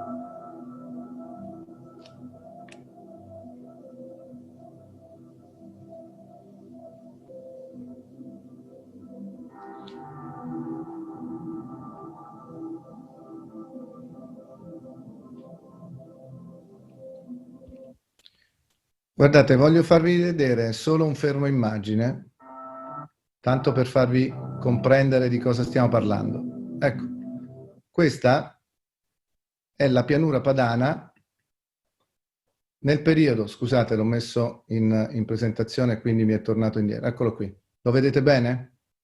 Questa è la pianura padana a marzo, nel periodo marzo-aprile 2019, quella che vedete nella parte alta, e lì vedete la qualità dell'aria. Quella che vediamo sotto, faccio scorrere leggermente il video, è la stessa pianura padana dal 15 marzo al 15 aprile 2020. Sapete dove eravamo il 15 marzo e il 15 aprile del 2020 e capite che quello che vivremo è quel mondo che noi vogliamo costruire. E quindi noi viviamo in un posto, voi in Sardegna forse ancora di più di quanto non viva l'Italia, che è il più bel posto del mondo e non lo abbiamo sfruttato per quello che possiamo sfruttarlo. Noi abbiamo delle capacità imprenditoriali, delle capacità produttive, delle capacità straordinarie di realizzare prodotti anche unici. Il Made in Italy è quello. Ma io penso che il Made in Italy sia soprattutto la bellezza di luoghi incantati come quello in cui vivete voi, la Costa Smeralda, il posto dove molti di noi italiani amiamo andare in vacanza e molte delle persone che arrivano da tutto il mondo vanno in vacanza. Io credo che sarà molto più frequentato rispetto a prima e sarà molto più facile in qualche modo creare un'interfaccia con il mondo per distribuire un'immagine di questi posti che è molto più efficace di quanto non abbiamo fatto finora. Perché fino ad ora avevamo un confine che era delimitato dalla voglia di produrre per forza prodotti in una direzione e non in un'altra. Noi abbiamo un mondo in cui dobbiamo atterrare consapevoli di quello che sta succedendo. Le pandemie hanno 3 caratteristiche molto simili. Una preferirei non dirvela, perché è una caratteristica purtroppo non positiva, cioè le seconde ondate sono sempre state storicamente le peggiori. Perché? Perché hanno determinato dopo una prima ondata un momento di lassismo, così come abbiamo vissuto nel nostro paese, che poi porta ad avere delle situazioni negative come quelle che stiamo vivendo. Noi abbiamo fatto un po' le cicale quest'estate, non abbiamo fatto le formiche attente alla sanità, attente a tutto quello di cui ci dovevamo preoccupare. Io non faccio un'analisi politica, non voglio entrare in certi termini perché altrimenti poi ci andiamo ad infilare in considerazioni che non dovremmo neanche tenere presenti. Però sta di fatto che la storia ci racconta questo. Però la storia ci racconta anche un'altra cosa molto forte, che dopo ogni pandemia, a cominciare da quella del 400 a.C. ad Atene, per finire con quella del 1918 in Europa, in tutto il mondo, con la famosa spagnola, noi dopo ogni pandemia c'è stato un boom economico straordinario. E se voi guardate, il boom economico noi l'abbiamo avuto anche in questa piccola estate fra un momento negativo e quello che stiamo vivendo. Pensate che nel 4º trimestre, io mi occupo di economia, nel 3º trimestre di quest'anno, gli utili della stragrande maggioranza delle aziende al mondo sono cresciute oltre misura. Non so se avete visto il dato del PIL giapponese, del PIL americano uscito oggi. Nel trimestre di riferimento, certo, dobbiamo pensare che all'inizio dell'anno ha avuto un calo del 32% nel primo trimestre, ma il nuovo dato americano uscito oggi è del 33%, a dimostrazione che nel momento in cui abbiamo pensato di aver superato un problema e negli Stati Uniti non l'hanno neanche immaginato troppo, le imprese, la ripresa è molto più veloce di quanto immaginassimo. E quindi provate a mettervi con la testa nel momento in cui vi dicono guardate abbiamo il vaccino oppure abbiamo trovato la cura che permette di risolvere qualunque tipo di problema legato alla pandemia. E la storia ci dice anche che tutte le pandemie, con cura o non cura, con pochi, con tanti feriti, per non citare altre considerazioni numeriche, sono comunque passate anche da sole. Nel 1918, finita nel 1920, la pandemia si è conclusa senza nessun intervento esterno.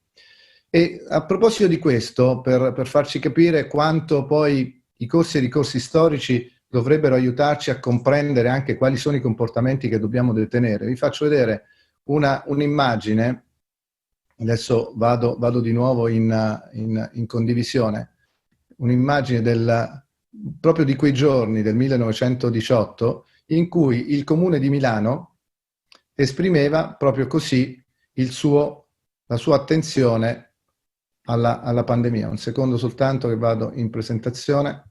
Eccola qui. Guardate questa immagine. Allora, questo è un poster che il Comune di Milano in qualche modo poneva all'interno della città su tutte le precauzioni di cui dotarsi contro l'influenza spagnola. Non c'è niente di diverso. Guardate, la firma era del sindaco di allora, Emilio Caldara. Non c'è niente di diverso rispetto a quello di cui ci stanno dicendo oggi. Quindi vi dicevo, il problema della seconda ondata, l'opportunità della crescita. Il terzo elemento molto importante di cui tenere debita considerazione è che nella stragrande maggioranza dei casi ogni pandemia ha portato a degli scenari completamente diversi rispetto a quelli che c'erano prima. Scenari sociali, scenari di politica internazionale o locale, lì dove erano delle situazioni locali. Pensate a quello che sta succedendo oggi. Noi abbiamo un'accelerazione molto forte verso i paesi asiatici. Non parliamo solo della Cina, che sta dettando un pochino i ritmi della crescita, ma guardate anche i dati di altri paesi che stanno crescendo a ritmi vertiginosi nonostante quello che sta succedendo dal punto di vista della pandemia, come il Vietnam, come la Corea. Sono paesi che hanno in qualche modo arginato e cercato di controllare la pandemia, così come ha fatto la Cina. Io non entro in meriti di scelte più o meno democratiche, però ci sono riusciti e in qualche modo stanno crescendo anche dal punto di vista del PIL. Quale sarà lo scenario internazionale quando tutto questo sarà finito? Se noi pensiamo a come la pandemia sta incidendo sui dati del PIL, sui dati della crescita, pensate che il PIL della Cina per l'anno prossimo peserà sul PIL mondiale, quindi in termini di consistenza percentuale, per il 27,5% e supererà come peso la somma delle 15 nazioni più importanti del mondo, Stati Uniti compresa. E la proiezione va in questa direzione. Questo che cosa significa? Significa che stanno cambiando gli equilibri mondiali. Ci sarà una ripresa diversa dal punto di vista della velocità? Non lo so, ma io devo cominciare a comprendere che tutte le certezze che avevo prima, dal punto di vista soprattutto dei limiti mentali che abbiamo noi, dobbiamo cominciare a cancellarle. Io vivo ad Olbia, vivo a Sassari, vivo a Cagliari, vivo a Castel di Sangro, che è la mia città di residenza, il mio paese di residenza in Abruzzo. Devo pensare di poter essere molto di più cittadino del mondo. Devo cominciare a cancellare le barriere, nonostante io viva lì, dove lì posso fare tutto quello che facevo sistematicamente a Milano tutti i giorni fino al 20 di febbraio di quest'anno.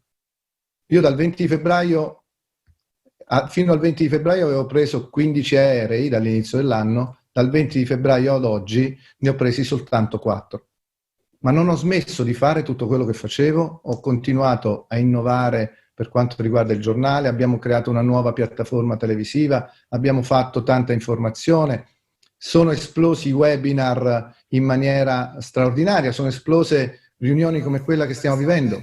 Il mondo, per fortuna, ha avuto a disposizione la tecnologia che ci sta avvicinando, ci sta permettendo di fare cose che prima non facevamo. Se noi ci fossimo trovati nel 1918, quello che stiamo facendo adesso non lo potevamo mettere a fattor comune. Io non posso mettere le mie idee a fattor comune delle vostre presenze in Sardegna o dove siate in giro per l'Italia o per il mondo e viceversa. E pensate, oggi ci sono in rete 4 miliardi di persone, 4 miliardi di teste. E ieri parlando con gli amici di Google mi dicevano arriveremo presto a 5, a 6. E pensate alla velocità, pensate come il mondo della tecnologia stia cambiando le cose.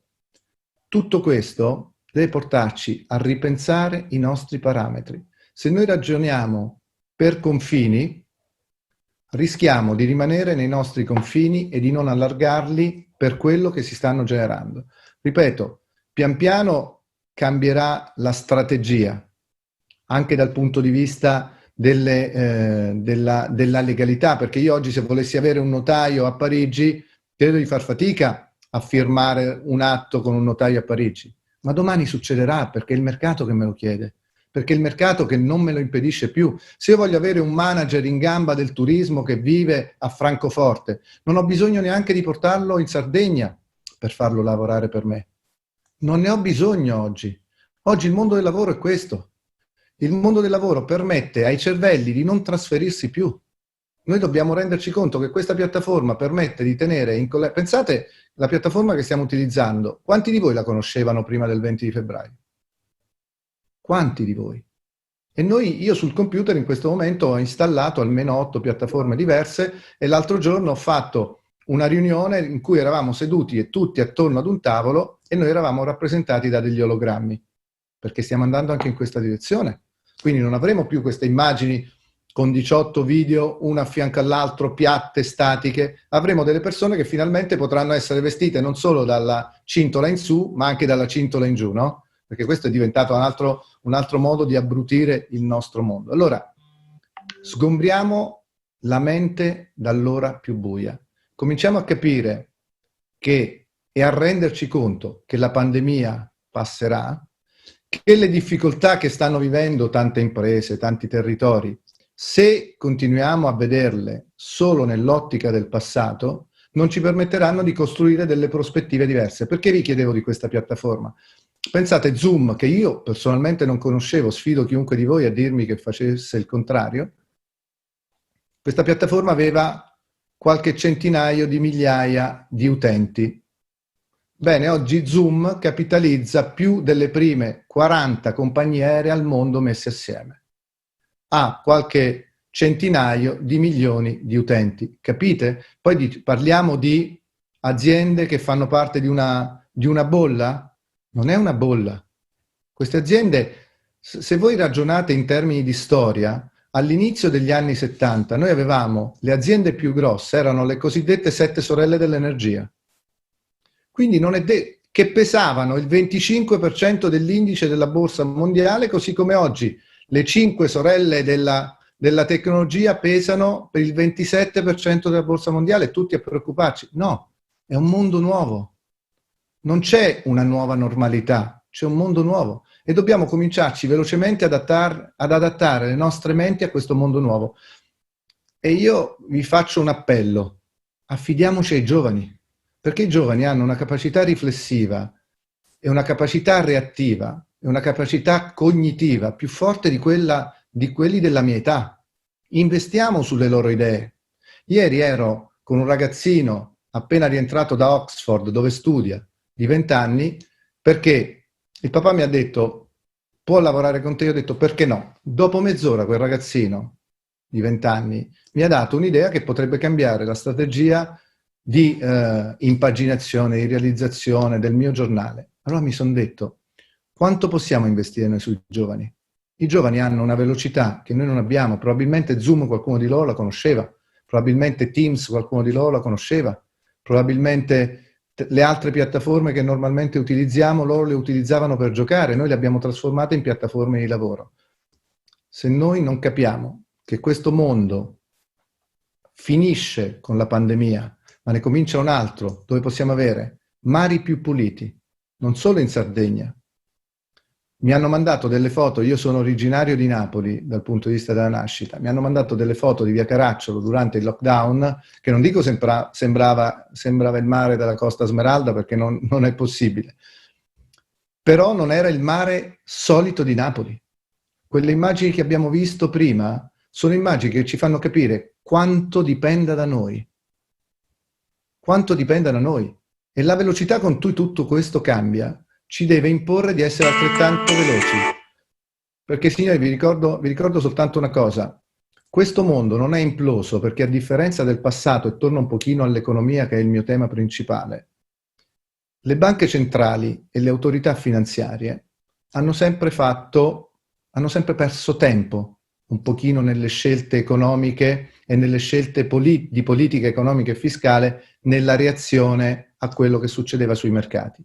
Vi faccio un esempio, una delle prime attività che oggi fanno le banche centrali nel momento in cui c'è una crisi finanziaria è tagliare o abbassare i tassi di interesse. Perché? Perché con i tassi di interesse le aziende fanno meno fatica bassi fanno meno fatica a restituire i prestiti e quindi le banche soffrono di meno, il sistema soffre di meno, si favoriscono in qualche modo le sovvenzioni alle imprese e tutto il sistema tende a recuperare più in fretta. Bene, pensate che senza andare troppo lontano nel passato, ma la crisi di Lehman Brothers, che tutti noi ci ricordiamo, che è esplosa all'inizio del 2008, si è materializzata con il fallimento di Lehman a settembre del 2008, ha visto il governatore della Banca Centrale Europea, allora si chiamava Trichet, alzare l'ultima volta i tassi di interesse a luglio, un mese e mezzo prima che fallisse Lehman Brothers. E i tassi di interesse allora non erano lo 0, i tassi di interesse erano intorno al 6-7% e Trichet li portò più alti. Il prezzo del petrolio, il prezzo delle materie prime, che serve molto basso per far ripartire la produzione, ha raggiunto il suo massimo storico a luglio del 2008. Capite quanta miopia c'era? Bene, che è successo in questi giorni, appena dopo lo scoppio della pandemia? I mercati sono crollati, ricordate, a marzo del 2020 abbiamo avuto crolli anche del 12-13% in un giorno dell'indice della borsa italiana. Ebbene, le istituzioni finanziarie, le banche centrali di tutto il mondo hanno tagliato i tassi e mediamente i tassi sono intorno allo 0 un po' dappertutto, allo 0 o addirittura in tanti casi sotto 0. Quindi significa stragrande attività di politica monetaria. E poi hanno introdotto decine di miliardi, anzi migliaia di miliardi, perché parliamo quasi di 25.000 miliardi di sostegno in tutto il mondo per le aziende, per le imprese. Pensate un attimo a quello che è successo in Italia, adesso senza entrare, continuo a dirlo, in temi di politica interna. Però quello che è arrivato dall'Europa ha permesso a questo Paese, sia in termini di utilizzo di ulteriore debito pubblico, sia di utilizzo di aiuti che sono già arrivati dall'Europa, di poter aiutare, con tutti i limiti del caso, famiglie ed imprese, perché altrimenti quel meno 12, quel meno 13, quel meno 15 di cui si parla di PIL, lo avremmo visto in termini di tante imprese, molte di più di quelle che immaginiamo, chiuse, tanti posti di lavoro saltati, noi abbiamo il blocco dei licenziamenti, per cui c'è una concertazione internazionale che è molto molto più forte di quella che noi viviamo poi nelle nostre vite quotidiane. Chiaro. Un ultimo inciso. Un ultimo inciso vi dico, sull'Europa, 2 battute. L'Italia senza l'Europa oggi non ci sarebbe. L'Europa tutela completamente i nostri titoli di Stato, che con un debito pubblico alto come il nostro non sarebbero sostenibili in termini di tassi di interesse. L'Europa ha messo a disposizione dai 400 ai 500 miliardi solo per acquistare titoli di Stato italiani in quest'anno, fino a marzo dell'anno prossimo, e poi vedranno che cosa fare. In più sovvenziona tutte le banche italiane, che sono quelle che per certi versi hanno problemi di liquidità proprio perché con i tassi a 0 hanno pochi margini. Per cui immaginate quanto sia importante l'Europa per questo Paese. Immaginiamo e speriamo che arrivino presto tutti i fondi europei, i famosi Recovery Fund, Next Generation, come li hanno definiti, ma pensate, per chiudere, i Next Generation, già il fatto che si chiamino prossime generazioni, hanno già un indirizzo molto chiaro. Pensate, io non so quanti dei nostri ascoltatori lo sanno, il 37% di questi fondi devono essere dedicati a progetti che combattono il climate change e che siano di natura sostenibile. Quindi noi vivremo in un mondo più pulito, in un mondo più bello. Dobbiamo soltanto immaginarlo e immaginare il nostro futuro, perché se le scelte giuste non le facciamo oggi, anche dal punto di vista delle imprese, noi ci ritroveremo con imprese di altri paesi che lavoreranno nel nostro territorio, magari stando anche a distanza. Benissimo, molto chiaro. Volevo chiederle una cosa. Lei ha avuto un incontro qualche giorno fa con gli operatori turistici dell'Emilia Romagna, giusto? Sì, un paio di settimane fa, sì. Ci racconta un po' di impressioni, stanno vivendo le nostre stesse preoccupazioni, qual è il clima? Ma io credo che il clima fosse senz'altro migliore rispetto al vostro, se non altro perché sono passate 2 settimane e quindi in queste 2 settimane noi abbiamo vissuto delle notizie un po' più negative rispetto a quelle che vivevano 15 giorni fa, dove c'era già un clima non bellissimo. Io, se proprio vuole che gliela dica tutta, io ho sempre detto che in questo paese gli imprenditori sono degli eroi, e lo dicevo anche prima che tutto questo cominciasse, perché viviamo in un paese che non aiuta le imprese a fare il proprio lavoro. Noi viviamo in un paese in cui le imprese sono quasi vessate, no? dalla burocrazia. Io poi mi chiedo perché si possano firmare dei decreti per fermare un paese o per farlo ripartire o per utilizzare dei soldi per fare questo o quell'altro e non si possa firmare un decreto per dire che se in quell'ufficio ci vogliono 5 passaggi per un documento, quei 5 passaggi non li si possa ridurre a 1,5, perché poi diventa semplice. Se dobbiamo decidere in fretta, decidiamo in fretta, che non si perda tempo per far arrivare. Io ho degli amici in Inghilterra e come il Presidente del Consiglio oggi ha detto, o ieri ha detto, faremo arrivare i soldi sui conti correnti degli italiani. In Inghilterra, liberatoria, gli è arrivato addirittura la certificazione di quello che era stato il suo reddito nell'anno precedente alle persone che avevano la sostituzione della sovvenzione in termini di paese, e gli è arrivato, lui ha dovuto soltanto certificare l'IBAN, neanche gli importi, e in 2 giorni avevano i soldi sul conto corrente. Io credo che la velocità sia necessaria anche in questi termini. Sono stati fatti degli errori? A mio avviso tantissimi, però di errori contro ne avevamo subiti dal punto di vista imprese anche nel passato. Io dico che le cose migliori in questo paese le hanno fatte gli imprenditori, che hanno dimostrato di saper combattere un'Europa che era stata fondata in maniera sbagliatissima, perché se non ci sono politiche fiscali comuni, oggi l'Europa sta nascendo forse con tanti contrasti, ma quando si fa un'Europa sulla valuta e non su politiche fiscali e del lavoro comuni, allora è normale che è come se il Lazio e la Campania avessero, e questo è l'Italia e la Germania, avessero 2 politiche fiscali diverse. Io potessi dire al lavoratore del Lazio: vieni a lavorare da me e paghi il 20% in meno di fisco, mentre in Campania paghi il 20% in più. Capite che non è proponibile avendo la stessa moneta. Noi dovremmo essere uniformati dal punto di vista fiscale e delle politiche del lavoro, oltre che dal punto di vista valutario. Vi dico, gli interventi più importanti che vedremo nei prossimi mesi dal punto di vista degli aiuti e dal punto di vista delle organizzazioni centrali e delle istituzioni finanziarie saranno proprio di politica fiscale, perché è su quello che si potrà incidere, perché se abbiamo sentito anche la voce delle proteste di chi è sceso in piazza nelle ultime settimane, si parla soprattutto di fisco legato poi anche a tanti soldi che non entrano più con la stessa facilità con cui arrivavano prima. Però ritorno a dirvi, il mondo non finisce qui. Cominciamo a ragionare con una velocità diversa, cominciamo ad aprirci a panorami diversi e cominciamo a pensare che se io prima dovevo promuovere la Costa Smeralda in un certo modo, la dovevo mettere sulla carlinga di un aereo piuttosto che, io posso promuoverla oggi con una velocità che non mi deve neanche necessariamente portare a spostarmi dalla Costa Smeralda per arrivare a New York, per arrivare dovunque io voglia arrivare.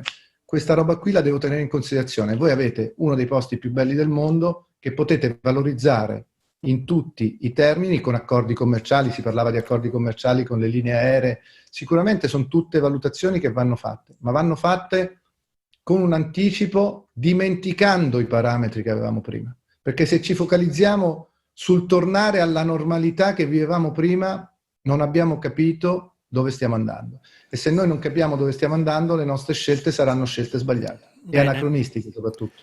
Molto bene, chiudiamo con questa nota di speranza, la ringraziamo e le auguriamo una buona serata. Grazie davvero per il suo contributo.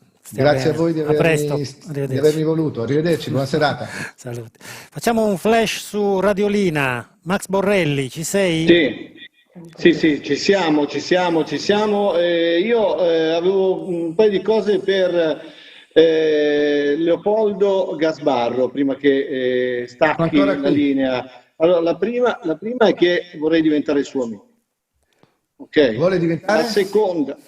La seconda è che non capisco come mai lei non sia a Roma, perché probabilmente avrebbero bisogno di lei, però la terza invece c'è una domanda da parte del nostro ascoltatore, ma qui interviene Mario Assunta Fodde, giusto? Sì, la domanda proviene da un operatore che in questo momento si vede chiuso il proprio locale e che si chiede se valesse la pena convertire la sua attività in una nuova opportunità per il 2021. e quindi chiede a lei un suggerimento, quali possono essere i settori, ma soprattutto un suggerimento su cosa investire. Io non faccio il consulente aziendale, naturalmente. Avrei bisogno di un po' di dati in più per capire in cosa già opera il radioascoltatore che le ha fatto questa domanda. Io ripeto, provate ad immaginare un mondo che prima noi vivevamo chiuso intorno a noi. Ecco, io immagino il mondo pensate ad una banca. Una banca prima, nel 1400, quando sono nate le banche, hanno fatto gli sportelli. Poi gli sportelli li hanno messi qui dentro. Qui c'è uno sportello bancario oggi, no? Abbiamo le carte di credito, i conti correnti, i nostri soldi, possiamo guardare ogni 3 secondi, possiamo pagare con un cellulare. E quindi quello sportello fisico oggi non ha più ragione di essere. Allora, io devo cominciare a vedere il mondo con occhi nuovi. Il mondo con occhi nuovi lo devo analizzare in funzione delle mie prospettive. Io cosa voglio fare? Innanzitutto, sfruttare la tecnologia, sicuramente, ma la tecnologia la posso sfruttare anche rispetto a quello che già facevo prima. Cosa facevo prima? Quanti clienti posso avere se facevo il venditore di caramelle? Quanti clienti posso avere se sono ad Olbia e quanti clienti posso avere se io creo un prodotto che esporto in tutto il mondo? Perché posso farlo. Raccontavo l'altro giorno su un articolo sul mio sito personale, se andate lo trovate, o sui miei social, di un'azienda che produce burro d'arachidi in America. Quindi non è che stiamo parlando della Nutella italiana o di qualcosa di particolarmente saporito. Non so se qualcuno di voi ha mai assaggiato il burro di arachidi, ma vi sfido a farlo perché è una roba di una dolcezza esasperante, quasi nauseante dal mio punto di vista. Eppure sapete come sono diventati famosissimi? Questi sono passati dal produrre, chissà perché, sempre nel loro scantinato, quasi 100 barattolini per un mercato rionale della loro città, a produrre oggi quasi 400.000 barattoli alla settimana. Quindi pensate anche al salto quantico che hanno fatto questi. Hanno preso TikTok e hanno fatto dei video su TikTok dove facevano vedere con quanta cura facessero quel prodotto. Allora, non è il prodotto, è anche il modo con cui raccontiamo le cose. Oggi abbiamo bisogno di narrazioni nuove, di storytelling nuovi, di raccontare un paese che non è solo quello della difficoltà, non è un paese dove noi dobbiamo cominciare ad organizzarlo questo paese, a pensare che possa fare cose straordinarie perché ha persone straordinarie. Non dobbiamo farlo con gli occhi del passato, dobbiamo cominciare a pensare che quello che produciamo già nelle nostre attività può essere esportato con una facilità molto più forte, con una visibilità molto più forte. Se noi abbiamo questa capacità visiva e questa capacità propositiva e ci proponiamo anche nell'idea che la pandemia sia già finita. Cioè, pensate anche un attimo, tornando alla pandemia, ma stiamo meglio oggi o il 20 di febbraio, quando tutto è cominciato? Se andiamo sui siti dell'AIFA, dell'Associazione Italiana del Farmaco, oggi troviamo decine di farmaci autorizzati per combattere la pandemia. Il 21 di febbraio ce n'erano 0. Abbiamo centinaia, 170 vaccini in itinere, 7 sono addirittura d'arrivo. A febbraio ne avevamo 0. Il signor Trump, lo ha dichiarato anche la Ilaria Capua l'altro giorno, la virologa italiana che vive in America, è stato curato con degli anticorpi monoclonali che servono a proteggere la persona per almeno 3 mesi dal virus. Avete visto che lui è entrato in ospedale ed è uscito dopo 4 giorni, non è un caso. Allora, ci sono in corso, c'è una dichiarazione della Capua riportata proprio dal Corriere della Sera qualche giorno fa. Allora, io capisco tutte le preoccupazioni, io sono il primo ad essere preoccupato, ci sono tanti amici attorno a me, vivo a Milano e signori, vi garantisco che sentire le ambulanze ogni 10 minuti non è un bel effetto. Devo interromperla perché incombe la diretta radio. La risaluto e la ringrazio nuovamente. Arrivederci a tutti. Davvero è stato un piacere, a presto. Grazie anche per me stare con voi, arrivederci. Robert e Gianluigi, tocca a voi. Allora, no, a noi no, nel senso Gianluigi abbiamo fatto una strategia, io e Gianluigi diciamo, Giancarlo tocca a te. Tocca a me, è molto semplice la strategia. Buonasera a tutti, grazie per avermi invitato. Io ho una presentazione da farvi vedere, è una presentazione che parla di dati sul turismo, quindi vado a fare share del mio screen e dovrei avere la presentazione, come al solito non è, eccola qua, è già pronta.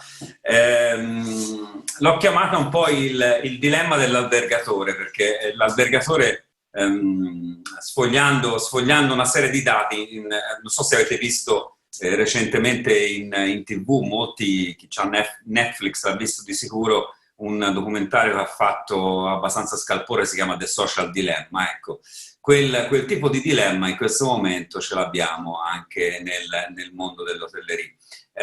Giusto per dirvi che cosa faccio, io sono sostanzialmente un albergatore, poi mi occupo anche di dati perché sono analista per una società americana di ricerca sul turismo, si chiama Focusrite, e dirigo una piccola conferenza sulle tecnologie del turismo che si chiama Icon. Scusate se la presentazione è in inglese, ma i dati sono di Focusrite, io quindi ve la descrivo un po' in italiano e vediamo se da questi dati possiamo trovare elementi di riflessione. Il primo dei nostri dilemmi è chi davvero viaggerà nel 2021.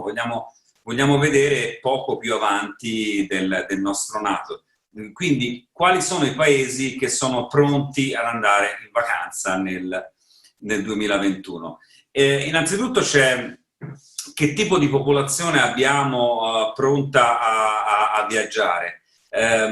Stiamo parlando del turismo leisure, quindi il turismo di vacanza, quello più vicino alla Sardegna, e vediamo, per esempio, noi italiani siamo dei grandissimi viaggiatori, cioè il 76% della popolazione italiana è una popolazione attiva nel viaggiare. Gli americani, che sono gran parte del turismo nel nostro paese, sono soltanto il 39%, quelli che sono attivi viaggiatori. Alcuni non ci si pensa, ma non escono mai dal loro paese. Quindi noi italiani più forti viaggiatori di tutti, ma anche gli europei in generale sono dei grandi viaggiatori.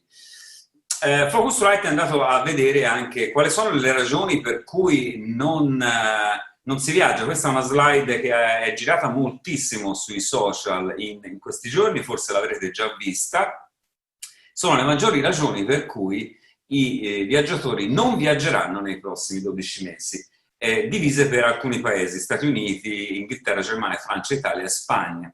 Il dato che emerge immediatamente è che gli italiani nel 43% dei casi, a differenza degli altri paesi, pensano di non poter viaggiare nei prossimi 12 mesi per problemi finanziari, e questa è una cosa molto molto forte. Come vedete, per esempio, gli spagnoli pensano di non viaggiare perché hanno paura delle costrizioni del Covid. Gli americani, per esempio, sono quelli che hanno meno problemi finanziari di tutti, a vedere la statistica, sono preoccupati dal Covid, non hanno desiderio di viaggiare, oppure hanno paura per la propria sicurezza. Un po' generale invece sono le considerazioni di carattere sanitario, però insomma il fatto che noi italiani stiamo cominciando a preoccuparci fortemente del problema finanziario, non so appunto chi lo diceva, forse Joseph prima, che l'anno prossimo non ci sarà neanche probabilmente il famoso bonus vacanze o la cassa integrazione, quindi ci poniamo già questo problema. Alcuni potrebbero cambiare idea, ma non tutti saranno persuasi di viaggiare molto presto. Qual è la cosa oggettivamente che farebbe cambiare opinione ai viaggiatori? Focusrite anche qui l'ha chiesta a vari paesi nel mondo, e si vede come sicuramente la parola magica è la parola vaccino. Quindi le tre condizioni per cui io posso tornare a viaggiare, il vaccino è la parola in cui, per esempio, il 73% di spagnoli o il 58% di italiani tornerebbe immediatamente a viaggiare. Poi anche un'ascesa dell'infezione da Covid sulla destinazione e anche una discesa dell'infezione nel mio paese dove vivo, quindi se sono francese in questo momento poco importa che i dati scendano in Cina, non ci posso andare, non posso viaggiare, quindi la parola vaccino è sicuramente quella che farebbe cambiare opinione a tutti.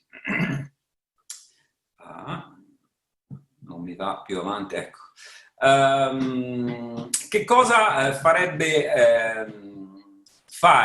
tornare i viaggiatori a sentirsi confidenti nel viaggiare? Sicuramente le varie problematiche di quarantena che ci sono nelle destinazioni, precauzioni molto serie che tutti i paesi dovrebbero prendere e chiaramente anche il fatto di riaprire le frontiere. In questo momento non si può viaggiare perché le frontiere sono chiuse, ma la costante un pochino per tutti, ad eccezione della Germania che ha dati un po' diversi, è sicuramente le indicazioni del governo. È molto importante quello che il governo dice sul poter viaggiare, quindi un po' tutti gli europei, anche gli americani, stanno seguendo quello che viene detto loro di fare, sono tutti abbastanza ligi in questo. Un po' se pensate che Angela Merkel non più di qualche settimana fa aveva detto che l'Italia era il posto dove voler viaggiare, noi eravamo speranzosi di avere una rinascita, poi purtroppo i casi delle ultime settimane ci hanno riportato una situazione differente.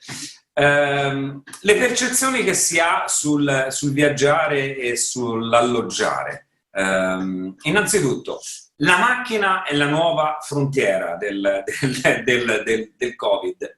Viaggiare con la propria macchina ha un significato di sicurezza, l'abbiamo visto quest'estate, che oggettivamente ha portato a far sì che la maggior parte dei turisti usino questo mezzo di trasporto lasciando gli altri. Se vediamo il dato che ci dà Focusrite, è che viaggiare in macchina ha sostanzialmente guadagnato un appeal durante il coronavirus molto molto forte. Infatti è stato chiesto che cosa aveva più appeal rispetto a prima. Quindi la macchina nel 58% dei casi per gli spagnoli, nel 46% dei casi per gli italiani è stata considerata il mezzo che in questo momento ha assolutamente più appeal per viaggiare.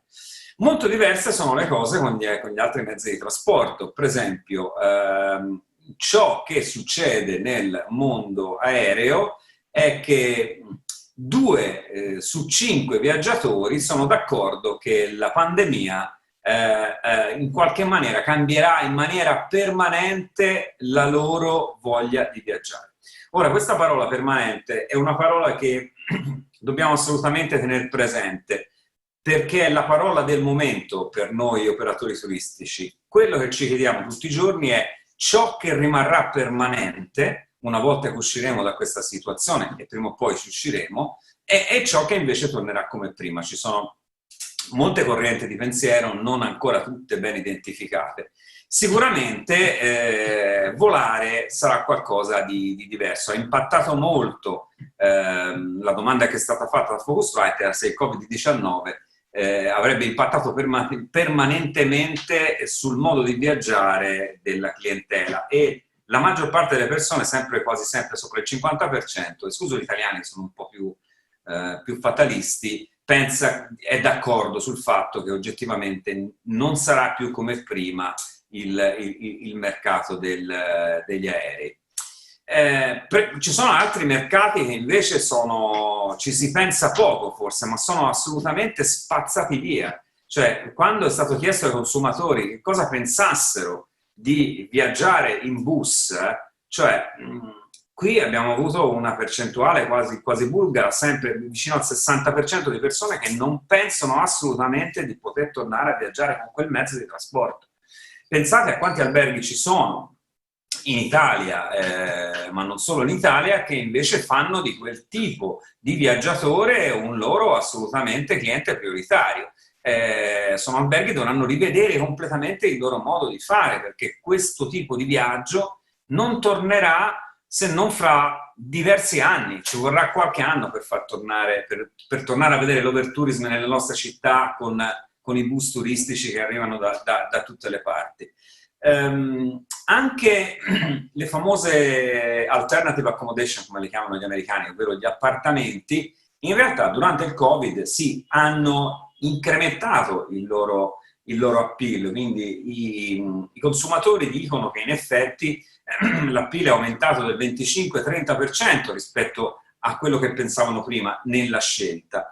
È un po' meno rispetto a quello che abbiamo visto da tante parti. Si pensava che inizialmente tutte le persone si riversassero sugli appartamenti per motivi di distanza e di privacy. È stato un po' così in alcune destinazioni, ma non in tutte. Quindi diciamo che la maggior parte delle persone ha conservato un appeal uguale a prima del Covid, se non leggermente differente rispetto agli appartamenti, che di fatto, nonostante nel nostro paese manchi ancora una legislazione precisa, il mercato li sta ridimensionando da soli, almeno nelle città d'arte. Sulle località marine e montane è un po' diversa la situazione. In più è stato chiesto cosa pensavano del loro stile di vita, il consumatore, cosa pensa di fare in futuro. E la maggior parte delle persone ha accettato il fatto che viaggiare fa parte del loro lifestyle, fa parte del loro modo di essere. Ed è un po' quello che, per esempio, vediamo in tutte le statistiche ormai da anni. Cioè, viaggiare è un bisogno primario per le persone, almeno viaggiare per leisure, per vacanza, è qualcosa a cui non possiamo rinunciare, non riusciamo più a rinunciare, è quasi come mangiare e bere. Quindi l'oltre 60% dei casi, in quasi tutti i mercati, Stati Uniti, UK, Germany, Francia, eccetera, eccetera, dice che fa parte del loro modo di essere, del loro lifestyle e che quindi non lo cambieranno. Questa è una buona notizia per molti di noi. Ci siamo poi concentrati su ciò che succederà davvero nel 2021. Sappiamo che il turismo domestico è stato il primo a ripartire, lo sarà anche nel 2021 perché ci vorrà ancora un po' di tempo prima di tornare alla normalità, anche se arriverà quella parola magica vaccino, ci vorrà davvero un po' di tempo per vedere e risalire tutti i nostri dati. Una persona, cioè 9 persone su 10 però sperano nei prossimi 12 mesi di tornare a viaggiare in modo normale, quindi una su 4 è già pronta a viaggiare adesso. Devo dirvi che questa statistica sono state fatte nelle scorse 2 settimane, quindi sono molto fresche, ma chiaramente con quello che sta succedendo magari sarebbero state un po' diverse. Però le persone sono pronte a tornare a viaggiare normalmente, su livelli normali, in 12 mesi, quindi in circa un anno. Una domanda che ci siamo fatti è: quale paese al mondo può sopravvivere soltanto con il turismo domestico? Sappiamo che noi italiani non possiamo farlo, non possiamo sopravvivere soltanto nel nostro turismo domestico. Quest'anno ci siamo arrangiati bene, ma non potrà durare a lungo. Le città d'arte, per esempio, non possono assolutamente farlo. Ebbene, l'unico paese che in questo momento, scusate, è in grado di sopravvivere con il turismo domestico è la Cina. La Cina, dove le cose stanno tornando rapidamente alla normalità, ha già visto riaprire fiere, eventi. Il turismo domestico, che per loro sono 2 miliardi di persone, è quasi come tutto il turismo internazionale per noi e per gli Stati Uniti, è tornato alla normalità. Ma consideratelo bene, che è l'unico paese che può sopravvivere di questo, che non ha bisogno del turismo internazionale. Tutti gli altri invece ne hanno bisogno che le frontiere si riaprano. I cinesi in qualche modo potrebbero sopravvivere così. Quando torneranno a viaggiare, per esempio, fuori dai loro confini? Per gli europei il discorso del turismo internazionale va abbastanza avanti, nel senso soltanto il 20% è in grado di dire viaggerei a gennaio 2021 internazionalmente. Gli americani, scusate, bevo un po' d'acqua perché Non ho il Covid, prometto, non ve lo posso attaccare, ho tampone negativo, quindi sto molto bene, ma ho un po' di raucedine. Gli americani torneranno a viaggiare in maniera internazionale, la loro percentuale, se gli si chiede quando tornerete a viaggiare fuori dai vostri confini, è molto più bassa, quindi abbiamo un 25% tra quelli che prima del 2019 facevano più di 3 viaggi che tornerà. Quindi la ripresa è lenta, mettiamocelo in testa, non sarà rapida, il 2021 sarà un anno di molta attesa. Alla fine questo nostro hotelier dilemma, ho detto, pensiamo a noi alberghi, che cosa fanno gli alberghi in questo periodo di dura resilienza in qualche modo? Intanto abbiamo visto i trend del settore, quindi c'è un consolidamento della domanda domestica, quindi dobbiamo pensare a come fare ad attrarre e a mantenere questa domanda domestica. C'è una crescita molto bassa di arrivi internazionali, che questo lo sappiamo. C'è la riduzione molto forte, lo diceva anche il professor Gasbarro prima, è tutto molto bello e noi usiamo questi bellissimi sistemi per vederci, ma pensate alla riduzione nel corporate, nel mercato del business. Non si faranno più viaggi molto numerosi in questo senso, e questo ha un impatto molto forte. Pensate a città come Milano, per esempio, l'impatto sarà molto forte. Il corporate da tutti è considerato qualcosa che rimarrà permanentemente diverso da quello che abbiamo visto fino ad adesso. Il leisure potrebbe essere il contrario. Dottor Carniani, devo chiederle di andare a concludere. Sì, è una buona notizia.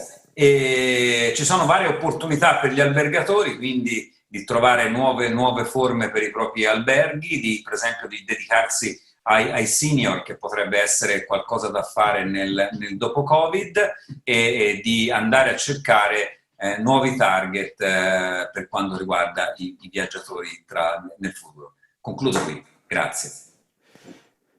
Benissimo. Allora io e Gianluigi avevamo delle domande, ma non le facciamo. Ti vogliamo soltanto dire che ti vogliamo molto bene, Giancarlo.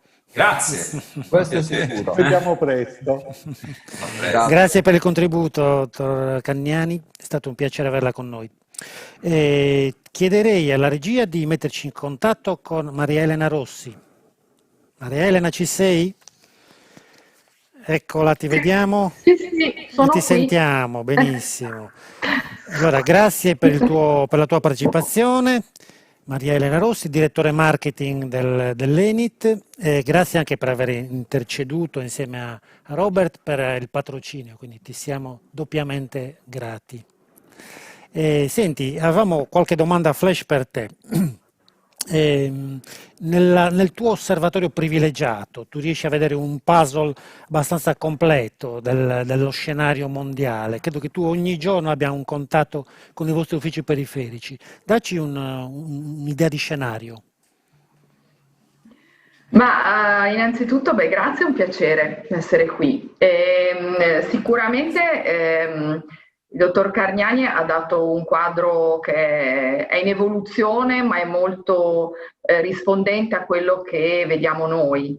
In effetti ne parlavamo per preparare questo webinar e io appunto passo la mattina con i cinesi e gli australiani, poi mi sposto in Europa il pomeriggio con l'America, e quindi in effetti sento anche dai miei colleghi, noi abbiamo 28 uffici nel mondo, piccoli uffici, che però hanno il vantaggio di essere collocati all'interno delle ambasciate o dei consolati italiani, e quindi riescono anche ad avere una panoramica ampia non solo del settore turismo, ma diciamo anche di come funziona il sistema Italia nel mondo. E da questo punto di vista, se posso intanto dare anch'io qualche notizia positiva, almeno finora, perché tutto cambia, anche il branding e la percezione è quella che si chiama la reputazione oggi più volentieri, è anche questo molto labile visti appunto gli strumenti che ci sono, però effettivamente stiamo godendo di un'ottima stampa, come si diceva in passato, non solo i nostri prodotti, ma noi abbiamo attivato un ascolto della rete costante da partire da marzo e ovviamente lo manterremo, e effettivamente abbiamo avuto uno shift molto forte della percezione dell'Italia, della gestione, grazie anche alla gestione della pandemia e anche, devo dire, al fatto che insomma noi siamo intervenuti, abbiamo lavorato costantemente. Questo è un lavoro che io dico always on, cioè per noi abbiamo fatto ufficio stampa istituzionale anche affiancandoci ovviamente alle ambasciate, ma molto spesso intercettando anche noi, comunicazioni anche fake che giravano per appunto gestire il brand. Questa attività di crisis management penso che sia una delle attività che resteranno sempre on e che forse è l'elemento che ci ha fatto anche percepire la differenza tra le altre crisi che si sono manifestate, si è citato l'11 settembre, la Lehman Brothers, eccetera, ma niente ha colpito, come dire, come oggi il nostro mondo, anche alla luce del fatto che la comunicazione va così veloce e quindi che l'impatto comunicativo globale si percepisce anche a livello di brand e anche ovviamente sul turismo molto forte, perché rispetto appunto ai prodotti che esportiamo, il turismo si realizza localmente e questo cambia completamente il modo in cui dobbiamo appunto affrontare i nuovi paradigmi che venivano citati prima. La tecnologia è un mezzo, ma voglio dire il prodotto si consuma in loco e questo ci deve far ragionare in maniera molto diversa rispetto appunto ai segmenti di domanda, ai mercati, anche ai prodotti che andiamo ad offrire anche grazie alla tecnologia. Quindi ecco, Marielena, scusa. Diciamo che quello che Ciao, noi stiamo... Sì. Mi collego a questo. Sì, no, volevo appunto confermare il tema della Cina, perché effettivamente il mercato interno è molto dinamico, stiamo vedendo i dati, è tutto aperto, come dire, la percezione della pandemia ormai gli sembra lontana dai comportamenti anche dalle persone, le mascherine si usano poco, sono ripartite le feste, gli eventi, i viaggi, diciamo il turismo interno è ripartito. Abbiamo invece ancora sia su Giappone, Corea, per quanto gestiti soprattutto attraverso la tecnologia con strumenti così come la Cina ha fatto di controllo della pandemia, di tracing, abbiamo ancora delle situazioni molto caute, sia Giappone che Corea, ma con una forte propensione a viaggiare verso l'Italia. Australia, anche lì c'è stato veramente una chiusura totale verso l'esterno, ma anche lì la pressione è forte per la riapertura e i viaggi. Chiaramente insomma l'evoluzione sia degli Stati Uniti, pensiamo anche al Brasile, dico perché non lo citiamo mai, ma è sempre stato un mercato estremamente interessante per l'Italia, anche a valore. Noi abbiamo sempre ragionato su sostenere la crescita a valore, quindi anche quei mercati insomma più interessanti, e devo dire che la situazione lì è estremamente delicata e grave. Sull'Europa lo vedete voi giornalmente, confermo la reputazione, la volontà del viaggio da parte dei paesi e anche con quella segmentazione che avete mostrato. Non abbiamo parlato della Russia, altro mercato molto importante per noi, anche lì la situazione comunque di estrema attenzione in questo momento. In questo momento vi racconto questo aneddoto, così alleggeriamo un po' questa lunga chiacchierata estremamente interessante. Ogni anno si realizza, è stagione del tartufo bianco d'alba, si realizza quest'asta del tartufo che con collegamenti Hong Kong, Russia, Stati Uniti, dove vengono battuti insomma dei tartufi bianchi d'alba fisicamente presenti in loco, a dei opinion leader, insomma dai grandi chef stellati eccetera, che acquistano con delle finalità di beneficenza nei singoli paesi. Non sappiamo come portare questi tartufi in Russia, ve lo dico, per cui anche perché poi il tartufo bianco non si può tra l'altro conservare più di tanto, si conserva 10 giorni, poi purtroppo si butta ed è, come si dice, un oro vero, un diamante, insomma, per cui uno dei nostri problemi è che non si riesce a capire adesso come far partire questo lotto per portarlo in Russia, perché appunto la situazione c'è ovviamente problema di chiusura delle frontiere. Detto tutto questo, l'osservatorio che noi abbiamo è legato soprattutto sull'extraeuropeo al tema dei collegamenti, è stato citato prima, voglio dire, stiamo parlando con chi fa questo di mestiere. IATA ci parla che nel 2021 la capacità, sarà del circa 20-25% rispetto al 2019. Questo è un dato che non possiamo non guardare se ragioniamo sul tema ovviamente dell'extra Europa come nostri mercati nel 2021. E conosciamo insomma la grande crisi del settore. Noi abbiamo ragionato su una strategia, e qui avevo tutta una presentazione che non vi faccio vedere su tutta la strategia fatta, perché ho visto le bellissime cose fatte vedere da Joseph. L'Italia è stata presente tutta l'estate e continua a essere presente con delle campagne digitali di posizionamento molto forti, senza andare a sovrapporsi ovviamente alle regioni che hanno fatto loro, soprattutto sul domestico e sulla prossimità. Dico solo che adesso abbiamo un bellissimo vasetto della Nutella con i nuraghi di Barumi, che è una delle campagne diciamo più di orgoglio italiano che stiamo facendo a livello nazionale, ripeto, per non sovrapporsi alle azioni push che hanno fatto durante l'estate le regioni e che forse riprendono se le cose non dovessero insomma migliorare anche per la stagione invernale. Noi stiamo ragionando ad una strategia di sasso nello stagno, cioè diciamo a cerchi concentrici, diciamo così. C'è da un lato l'Italia, cerchi concentrici, si diceva oggi c'è un forte fenomeno di escursionismo, come dire, soprattutto che è stato durante l'estate, ma anche ovviamente nei mesi prossimi, se fosse stato possibile, se le frontiere, anche le regioni restassero aperte, ma l'idea è che ci saranno escursioni di giornata, short break in un raggio di 100, 200, massimo 300 chilometri, dopodiché c'è, come dire, la dimensione di prossimità, diceva Cargnani, l'auto, l'abbiamo visto, sarà sicuramente un fenomeno che permane, anche perché i voli saranno comunque, quelli che ci saranno molto costosi, al di là della percezione di sicurezza o meno. Quello che IATA sta proponendo a livello anche di comunità europea è quello di aprire questi, come si diceva, bridges sanitari che consentano col testing alla partenza di appunto fare comunque dare comunque la possibilità alle persone. Credo che sia di viaggiare, credo che sia una strada che verrà perseguita da diversi paesi, ovviamente anche dall'Italia. Diciamo che l'incertezza che governa l'attuale momento, abbiamo visto le slide presentate da Cargnani, voglio dire, oggi se vai a intervistare probabilmente le stesse persone diranno una cosa diversa. Quindi dobbiamo essere molto flessibili. Marielena, mi aggancio su quello che stai dicendo. Sempre bello sentirti, l'idea di programmazione che hai implementato in Enit, questa voglia di agire, questa grande operatività sicuramente sta dando i frutti. L'abbiamo visto anche in questo periodo complicato. Sentirti parlare dei mercati significa dare una prospettiva ai nostri operatori. E infatti triangoliamo un po' anche con gli altri speaker che abbiamo disponibili, in modo poi da rendere questo dibattito realmente sinergico tra tutte le diverse anime.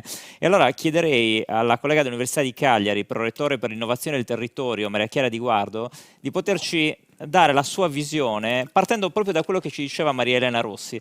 Maria Elena Rossi ci ha indicato un mondo che si muove a prescindere dall'emergenza Covid, è un mondo che stiamo cercando di governare e di seguire per tutte le opportunità che ci può dare. Ecco allora che le imprese del settore turistico hanno bisogno di una spinta, hanno bisogno di sentirsi contaminate con questo mondo, di sentirsi realmente connesse. E chi meglio di Maria Chiara, che si occupa di imprese e lo fa all'interno dei laboratori che segue, della sua delega all'Università di Cagliari. Maria Chiara, dacci una prospettiva, diamo un segnale importante alle imprese. Cosa dovrebbero fare per seguire queste opportunità e realmente per innovarsi? Forse questo è il momento giusto. Allora, abbiamo sentito stasera degli interventi molto interessanti che mettevano in evidenza prima di tutto l'incertezza l'incertezza, la prospettiva per il futuro, che è una prospettiva che possiamo guardare con occhi nuovi e con ottimismo, oppure un po' con spavento. Sicuramente il settore turistico è quello che in questo momento ha subito più degli altri un attacco significativo a quelle che erano le certezze, e allora a me sembra che l'unico modo per poter rispondere a questa incertezza è provare a inventarci un futuro che sia diverso. Noi è già da molti anni che lavoriamo all'Università di Cagliari con un percorso che chiamiamo Contamination Lab, e proviamo a spingere studenti universitari con competenze e conoscenze molto diverse a lavorare all'interno di questi laboratori per generare imprese. In 7 anni abbiamo contaminato più di 1000 studenti e si sono create circa 25 start-up che usano know-how universitario per crescere, per creare impresa. Si diceva appunto gli imprenditori sono gli eroi della nostra nazione, è proprio così, e quindi noi vogliamo mettere a disposizione sapere e conoscenza per creare imprese che guardino al futuro, che inventino il futuro. Parliamo spessissimo di adiacenti possibili. In questo momento ci sono tante porte. Quale porta apriremo e che futuro costruiremo dietro quella porta dipende da tutto il bagaglio di conoscenza che noi mettiamo in campo. Le imprese che si sono create in tutti questi anni hanno avuto un focus speciale sul turismo, speciale perché è speciale il turismo per la regione Sardegna, ed è speciale per l'attenzione verso nuovi modi di fare le cose. Si tratta di un settore forse che più degli altri è sensibile al cambiamento tecnologico, che recepisce prima degli altri questo cambiamento. Allora, ancora una volta, l'università in maniera trasversale è a disposizione per mettere insieme pezzi di conoscenza. Non si può andare più per compartimenti stagni in verticale, è necessario combinare, contaminare pezzi di sapere e guardare il mondo con delle lenti che mettano insieme punti di vista differenti. Si parla di open innovation, si parla di competition, competizione e cooperazione insieme, così come le imprese che si trovano in un territorio cooperano per attirare turisti e nello stesso tempo competono per aggiudicarsi il loro pezzettino di torta. Allora questa competition, questo cooperare e competere insieme passa attraverso il sapere e la conoscenza. Ecco, Maria Chiara, sono tutti concetti fondamentali, bellissimi, li condividiamo in ambito universitario, cerchiamo sempre, come dicevi tu, di trasferirli sul mercato a beneficio delle imprese. Però leggo adesso alcuni commenti di imprenditori turistici che ci dicono: bellissimo, cerchiamo sempre di avvicinarci all'università, ci stimola, ci appassiona, ci incuriosisce, però un percorso pratico. Hai citato il Contamination Lab come percorso, hai citato il laboratorio che dirigi. Diamo un segnale operativo. Un'impresa del turismo ti sente parlare, vorrebbe contaminarsi con te e con voi. Che cosa gli consigliamo di fare? Allora, intanto esiste un centro dedicato all'innovazione e all'imprenditorialità che si chiama CREA, creato appunto dall'Università di Cagliari, che serve proprio a fare da ponte tra l'università e le imprese. Quindi per avere un'interfaccia unica, per non dover andare a cercare le competenze che interessano all'interno dell'Ateneo, noi siamo lì, il CREA è a disposizione delle imprese. Poi per esempio stiamo proponendo un percorso residenziale che si chiama Bootcamp di 4 giorni, che mette insieme imprenditori, ricercatori universitari di discipline differenti e start-upper.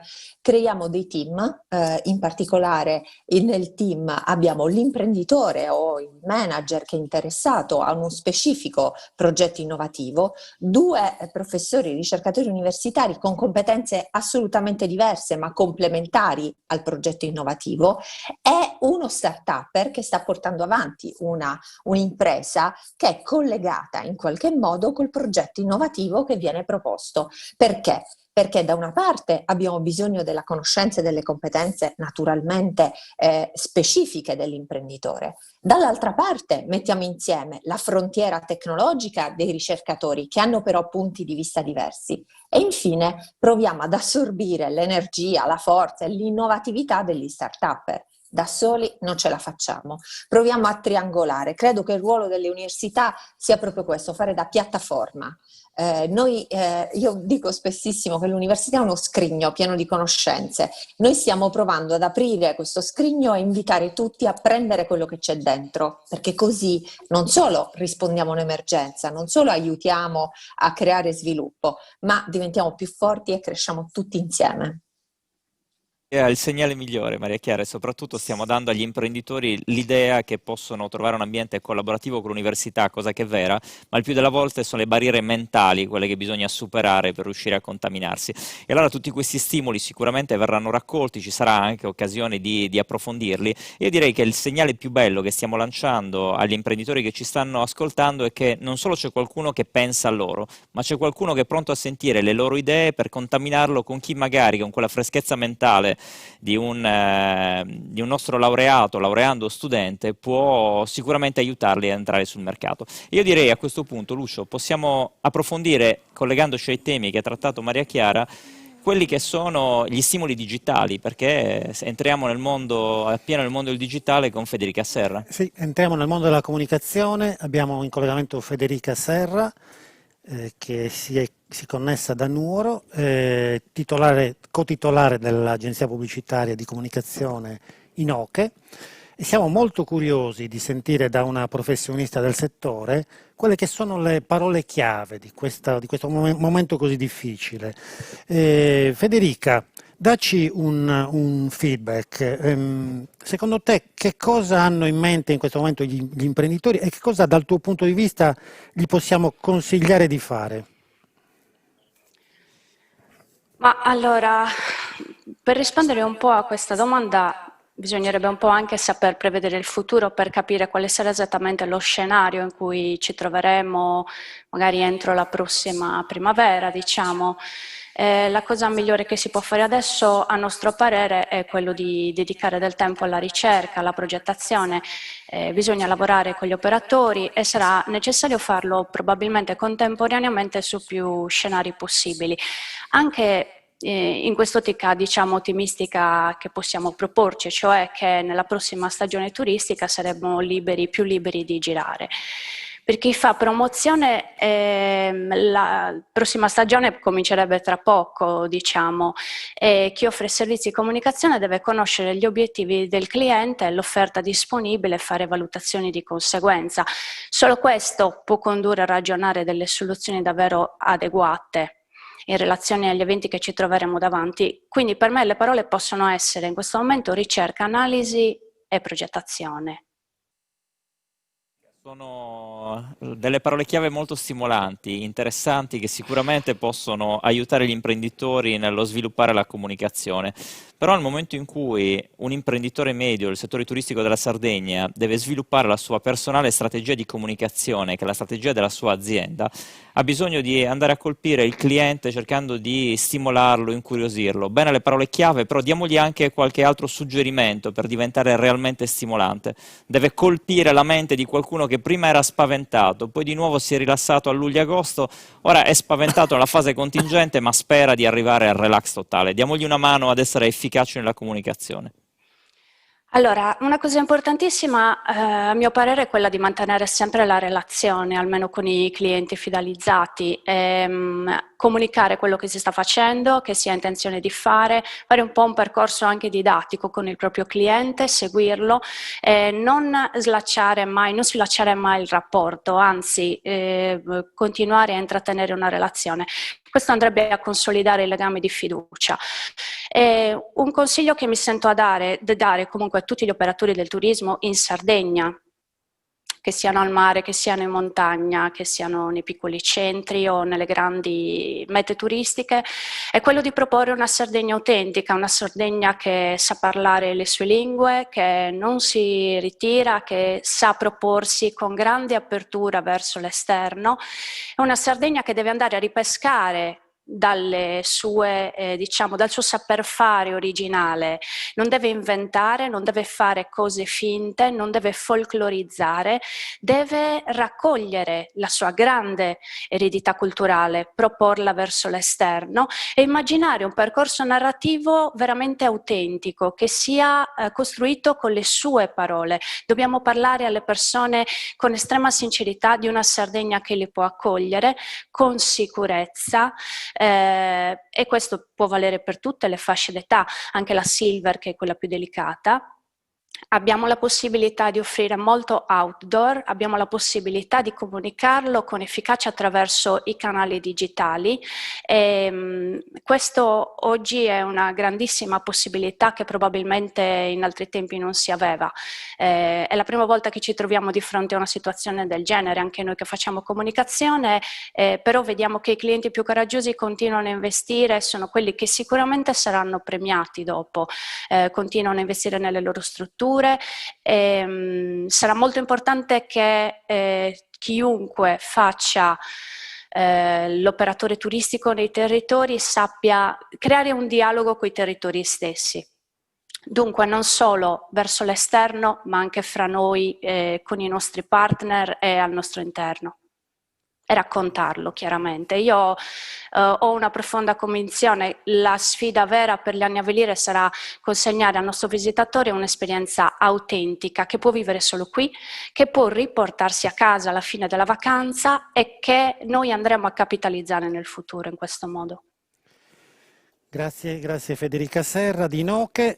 Siamo un po' in ritardo, ma farei un flash, un altro giro con Maria Elena Rossi. Maria Elena, abbiamo parlato l'altro giorno insieme della cosiddetta logica di prossimità. È un elemento molto importante per gli operatori. Ci vuoi dare qualche...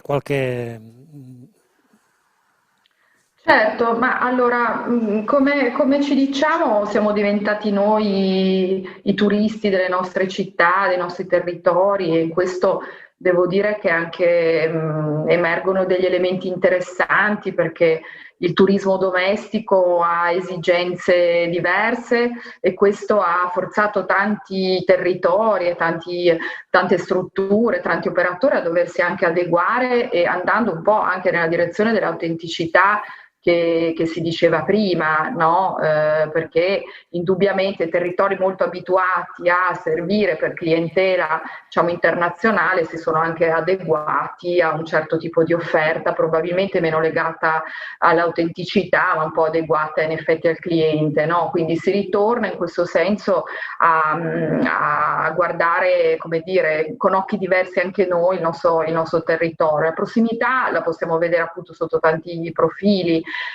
La possiamo vedere appunto, come dicevo, ad avere un'attenzione verso l'escursionismo di giornata, verso le gite fuori porta, cioè sono tutti fenomeni che abbiamo sempre, tra virgolette, snobbato quando vivevamo d'altro, e adesso invece li vediamo come anche fenomeni che possono portare anche ricchezza a livello locale e peraltro anche animare, diciamo, il territorio che effettivamente ha bisogno di restare vitale. Poi c'è una prossimità ovviamente più legata appunto anche a dei pernottamenti, quindi a degli short break. Anche in questo senso voglio dire, dipende dalla connettività che ha un territorio, la capacità anche di crearla questa connettività, e credo che sia un elemento di interesse. Adesso è chiaro che lo ribadiamo, cioè dobbiamo ragionare per il 2021 sicuramente sul turismo domestico prevalentemente, con delle puntate verso dei mercati che hanno fortemente desiderio di muoversi anche fuori stagione, e anche come dire, una volta che si aprano le opportunità di farlo. Quindi credo che bisogna essere già pronti comunque anche ad agire su alcuni dei mercati che già la Sardegna conosce, per aggredirli, ragionando, ecco, ascoltando prima anche appunto i vari interventi. La dimensione del cambiamento dei paradigmi significa anche ragionare su nuovi segmenti proprio di domanda.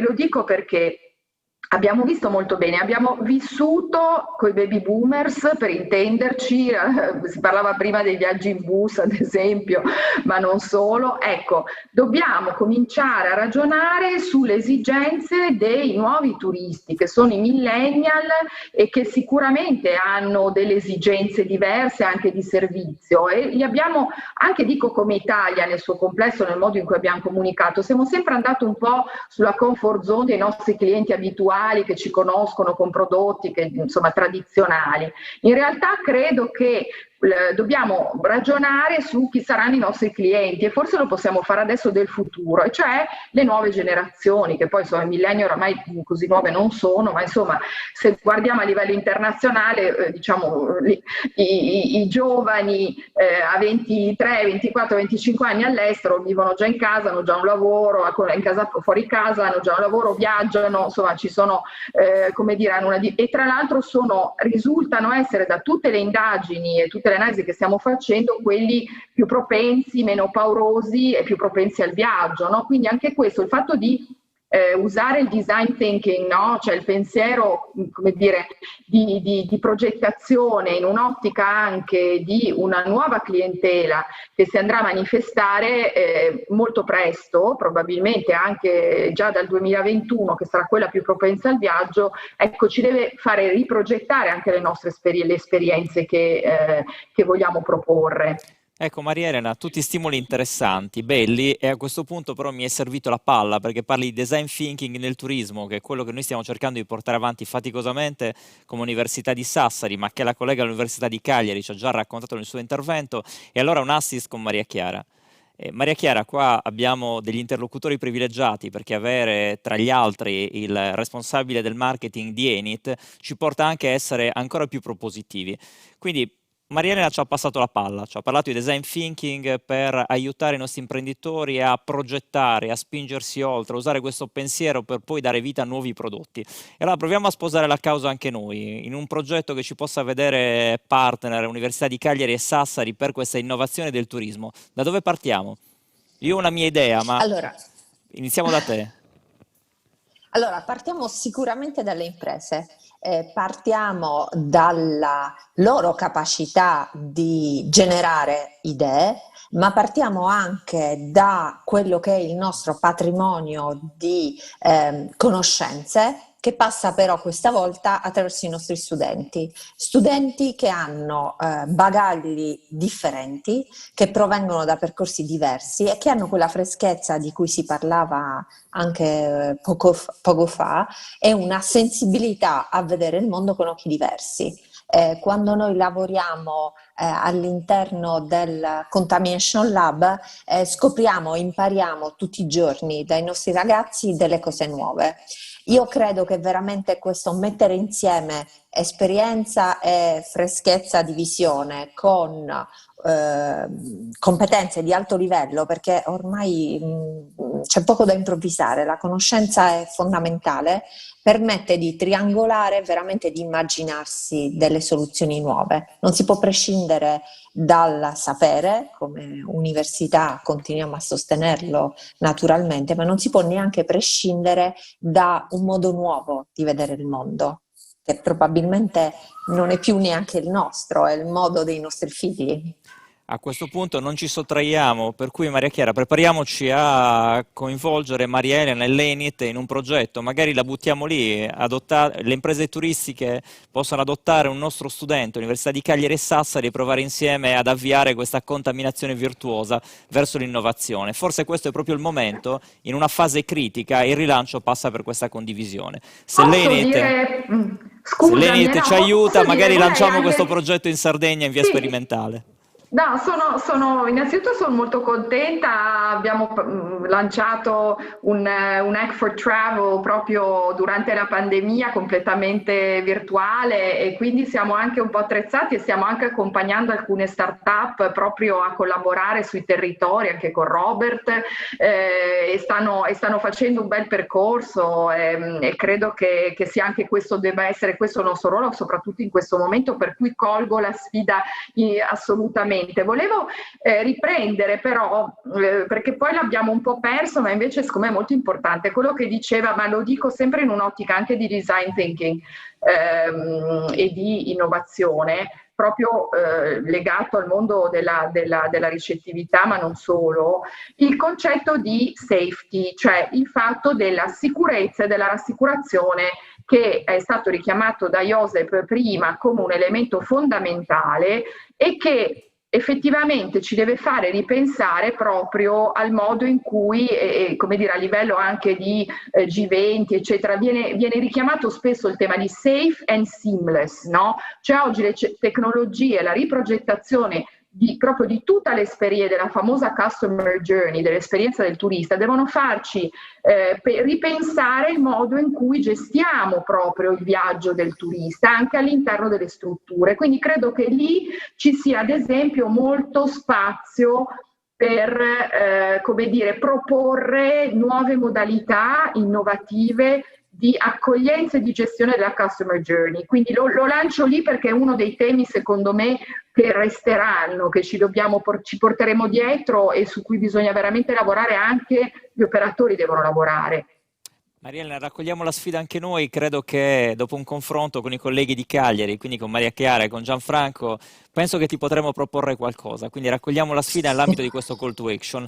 E adesso, perché questa è stata una bellissima tavola rotonda, Lucio, tutta al femminile, è stata la prima volta e ne siamo fortemente contenti, però la conclusione di questa tavola rotonda la lasciamo ad una voce fuori campo e diamo la parola a Vincenzo Serra per 2 battute di chiusura prima di avviarci alla conclusione formale di questa giornata. Fammi ringraziare Antonio, il dottor Serra, che ha avuto la pazienza di ascoltarci sino ad ora. Viene da un altro settore, quindi probabilmente ti abbiamo inondato di concetti, quindi perdonaci per questo strabordare, però noi siamo così, partiamo dandoci dei tempi e poi vengono fuori delle cose interessanti, quindi non avrebbe senso ridurre. Siamo andati un po' lunghi, però insomma alla fine quando ci sono delle cose interessanti crediamo che sia giusto continuare così. Vincenzo, cosa dici di questa giornata? Sì, grazie Lucio, mi sentite? Sì. Sì, perfetto. Sì, buonasera a tutti, piacere di avervi seguito e di avervi visto. Io devo ringraziare voi, ovviamente, ci mancherebbe, per me è stato un piacere partecipare a questa serata di interventi autorevoli da parte dei relatori, quindi faccio i complimenti agli organizzatori e ai relatori che si sono alternati.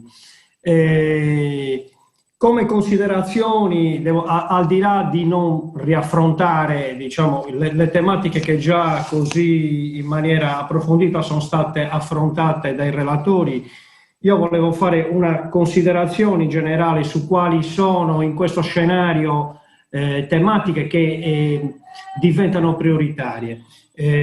Noi abbiamo detto in diverse situazioni, siamo tutti consapevoli del fatto che lo scenario sia uno scenario molto complicato, sia quello che abbiamo che stiamo vivendo adesso e quello che probabilmente si proietterà anche nel futuro prossimo. Questo ovviamente implica una risposta che non può essere una risposta passiva, non può essere un atteggiamento passivo rispetto a questo scenario. È una risposta che passa attraverso una capacità di incrementare, di potenziare la nostra resilienza e la resilienza di tutto il modello del business del turismo rispetto alle mutazioni degli scenari che si andranno a concretizzare, che speriamo non siano per troppo tempo legati alla pandemia, ma che comunque si troveranno condizionati poi da una inevitabile crisi economica che in qualche modo diciamo, costituirà la coda poi del fenomeno epidemico e pandemico di tipo sanitario. Dobbiamo quindi costruire un modello in tutti i soggetti che sono interessati nella filiera turistica che sia capace di adeguarsi e di modificarsi rispetto ai fattori avversi che si dovessero venire che si verranno sicuramente a costruire in dinamiche che non sono a questo momento prevedibili. Il turismo già, se vogliamo, negli ultimi 5-6 anni, anche se io mi occupavo di altri settori come tu ricordavi, ha sicuramente dovuto affrontare dei momenti di dinamiche particolari, perché tutte le conseguenze legate agli episodi del terrorismo hanno sicuramente condizionato le dinamiche anche di instabilità politica del Nord Africa, ha condizionato i flussi turistici, li ha modificati, quindi sono state tante i fenomeni che in positivo e negativo hanno cambiato le dinamiche che in qualche modo si erano previste o che potevano essere previste in fase di programmazione. Quello su cui possiamo lavorare è capire che questi stress, questi continui modificazioni di scenari non ci devono rendere passivi rispetto agli eventi, ma ci devono rendere ancora più attivi e ancora più organizzati nella nostra capacità programmatoria di prevedere risposte modulari, di prevedere risposte che siano anche in qualche modo multifunzionali rispetto al verificarsi di uno scenario piuttosto che un altro. Quindi non è una risposta passiva quella che ci può dare garanzie di approfittare di eventuali squarci, diciamo, di miglioramento o di resistere a eventuali scenari un po' più difficili. Quindi c'è una necessità sicuramente di costruire una risposta di sistema turistico integrato, quindi una capacità anche di avere non solo una propria flessibilità interna, e quindi vuol dire una catena una programmazione molto più articolata. Paradossalmente, più lo scenario è indefinito e più io devo incrementare la mia capacità programmatoria, perché devo modularla su diverse ipotesi di scenario.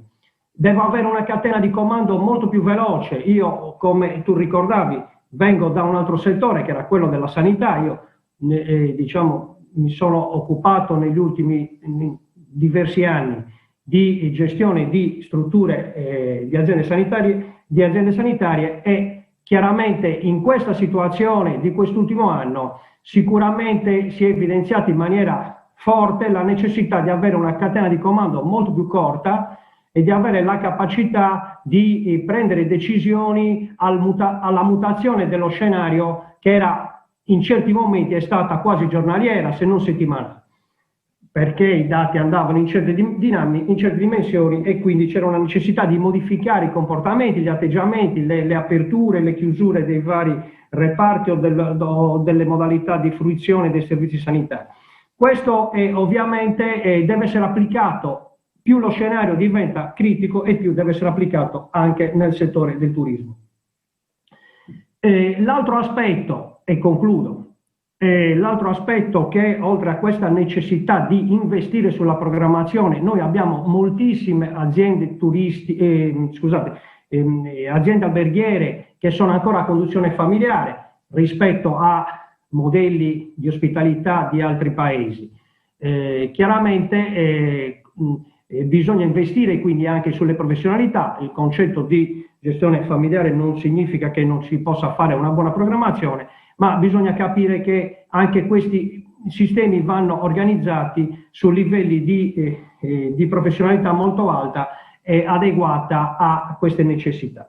L'altro aspetto che è fortemente connesso a questo primo ragionamento è quello di investire ovviamente sul digital market. Noi ormai non andremo, io credo, poi può darsi che non voglio, diciamo, vestire le vesti di esperto di marketing turistico, che sinceramente non mi sentirei di poter esercitare, un ruolo che non mi sentirei di poter esercitare. Non credo che vivremo con le vacanze programmate a marzo.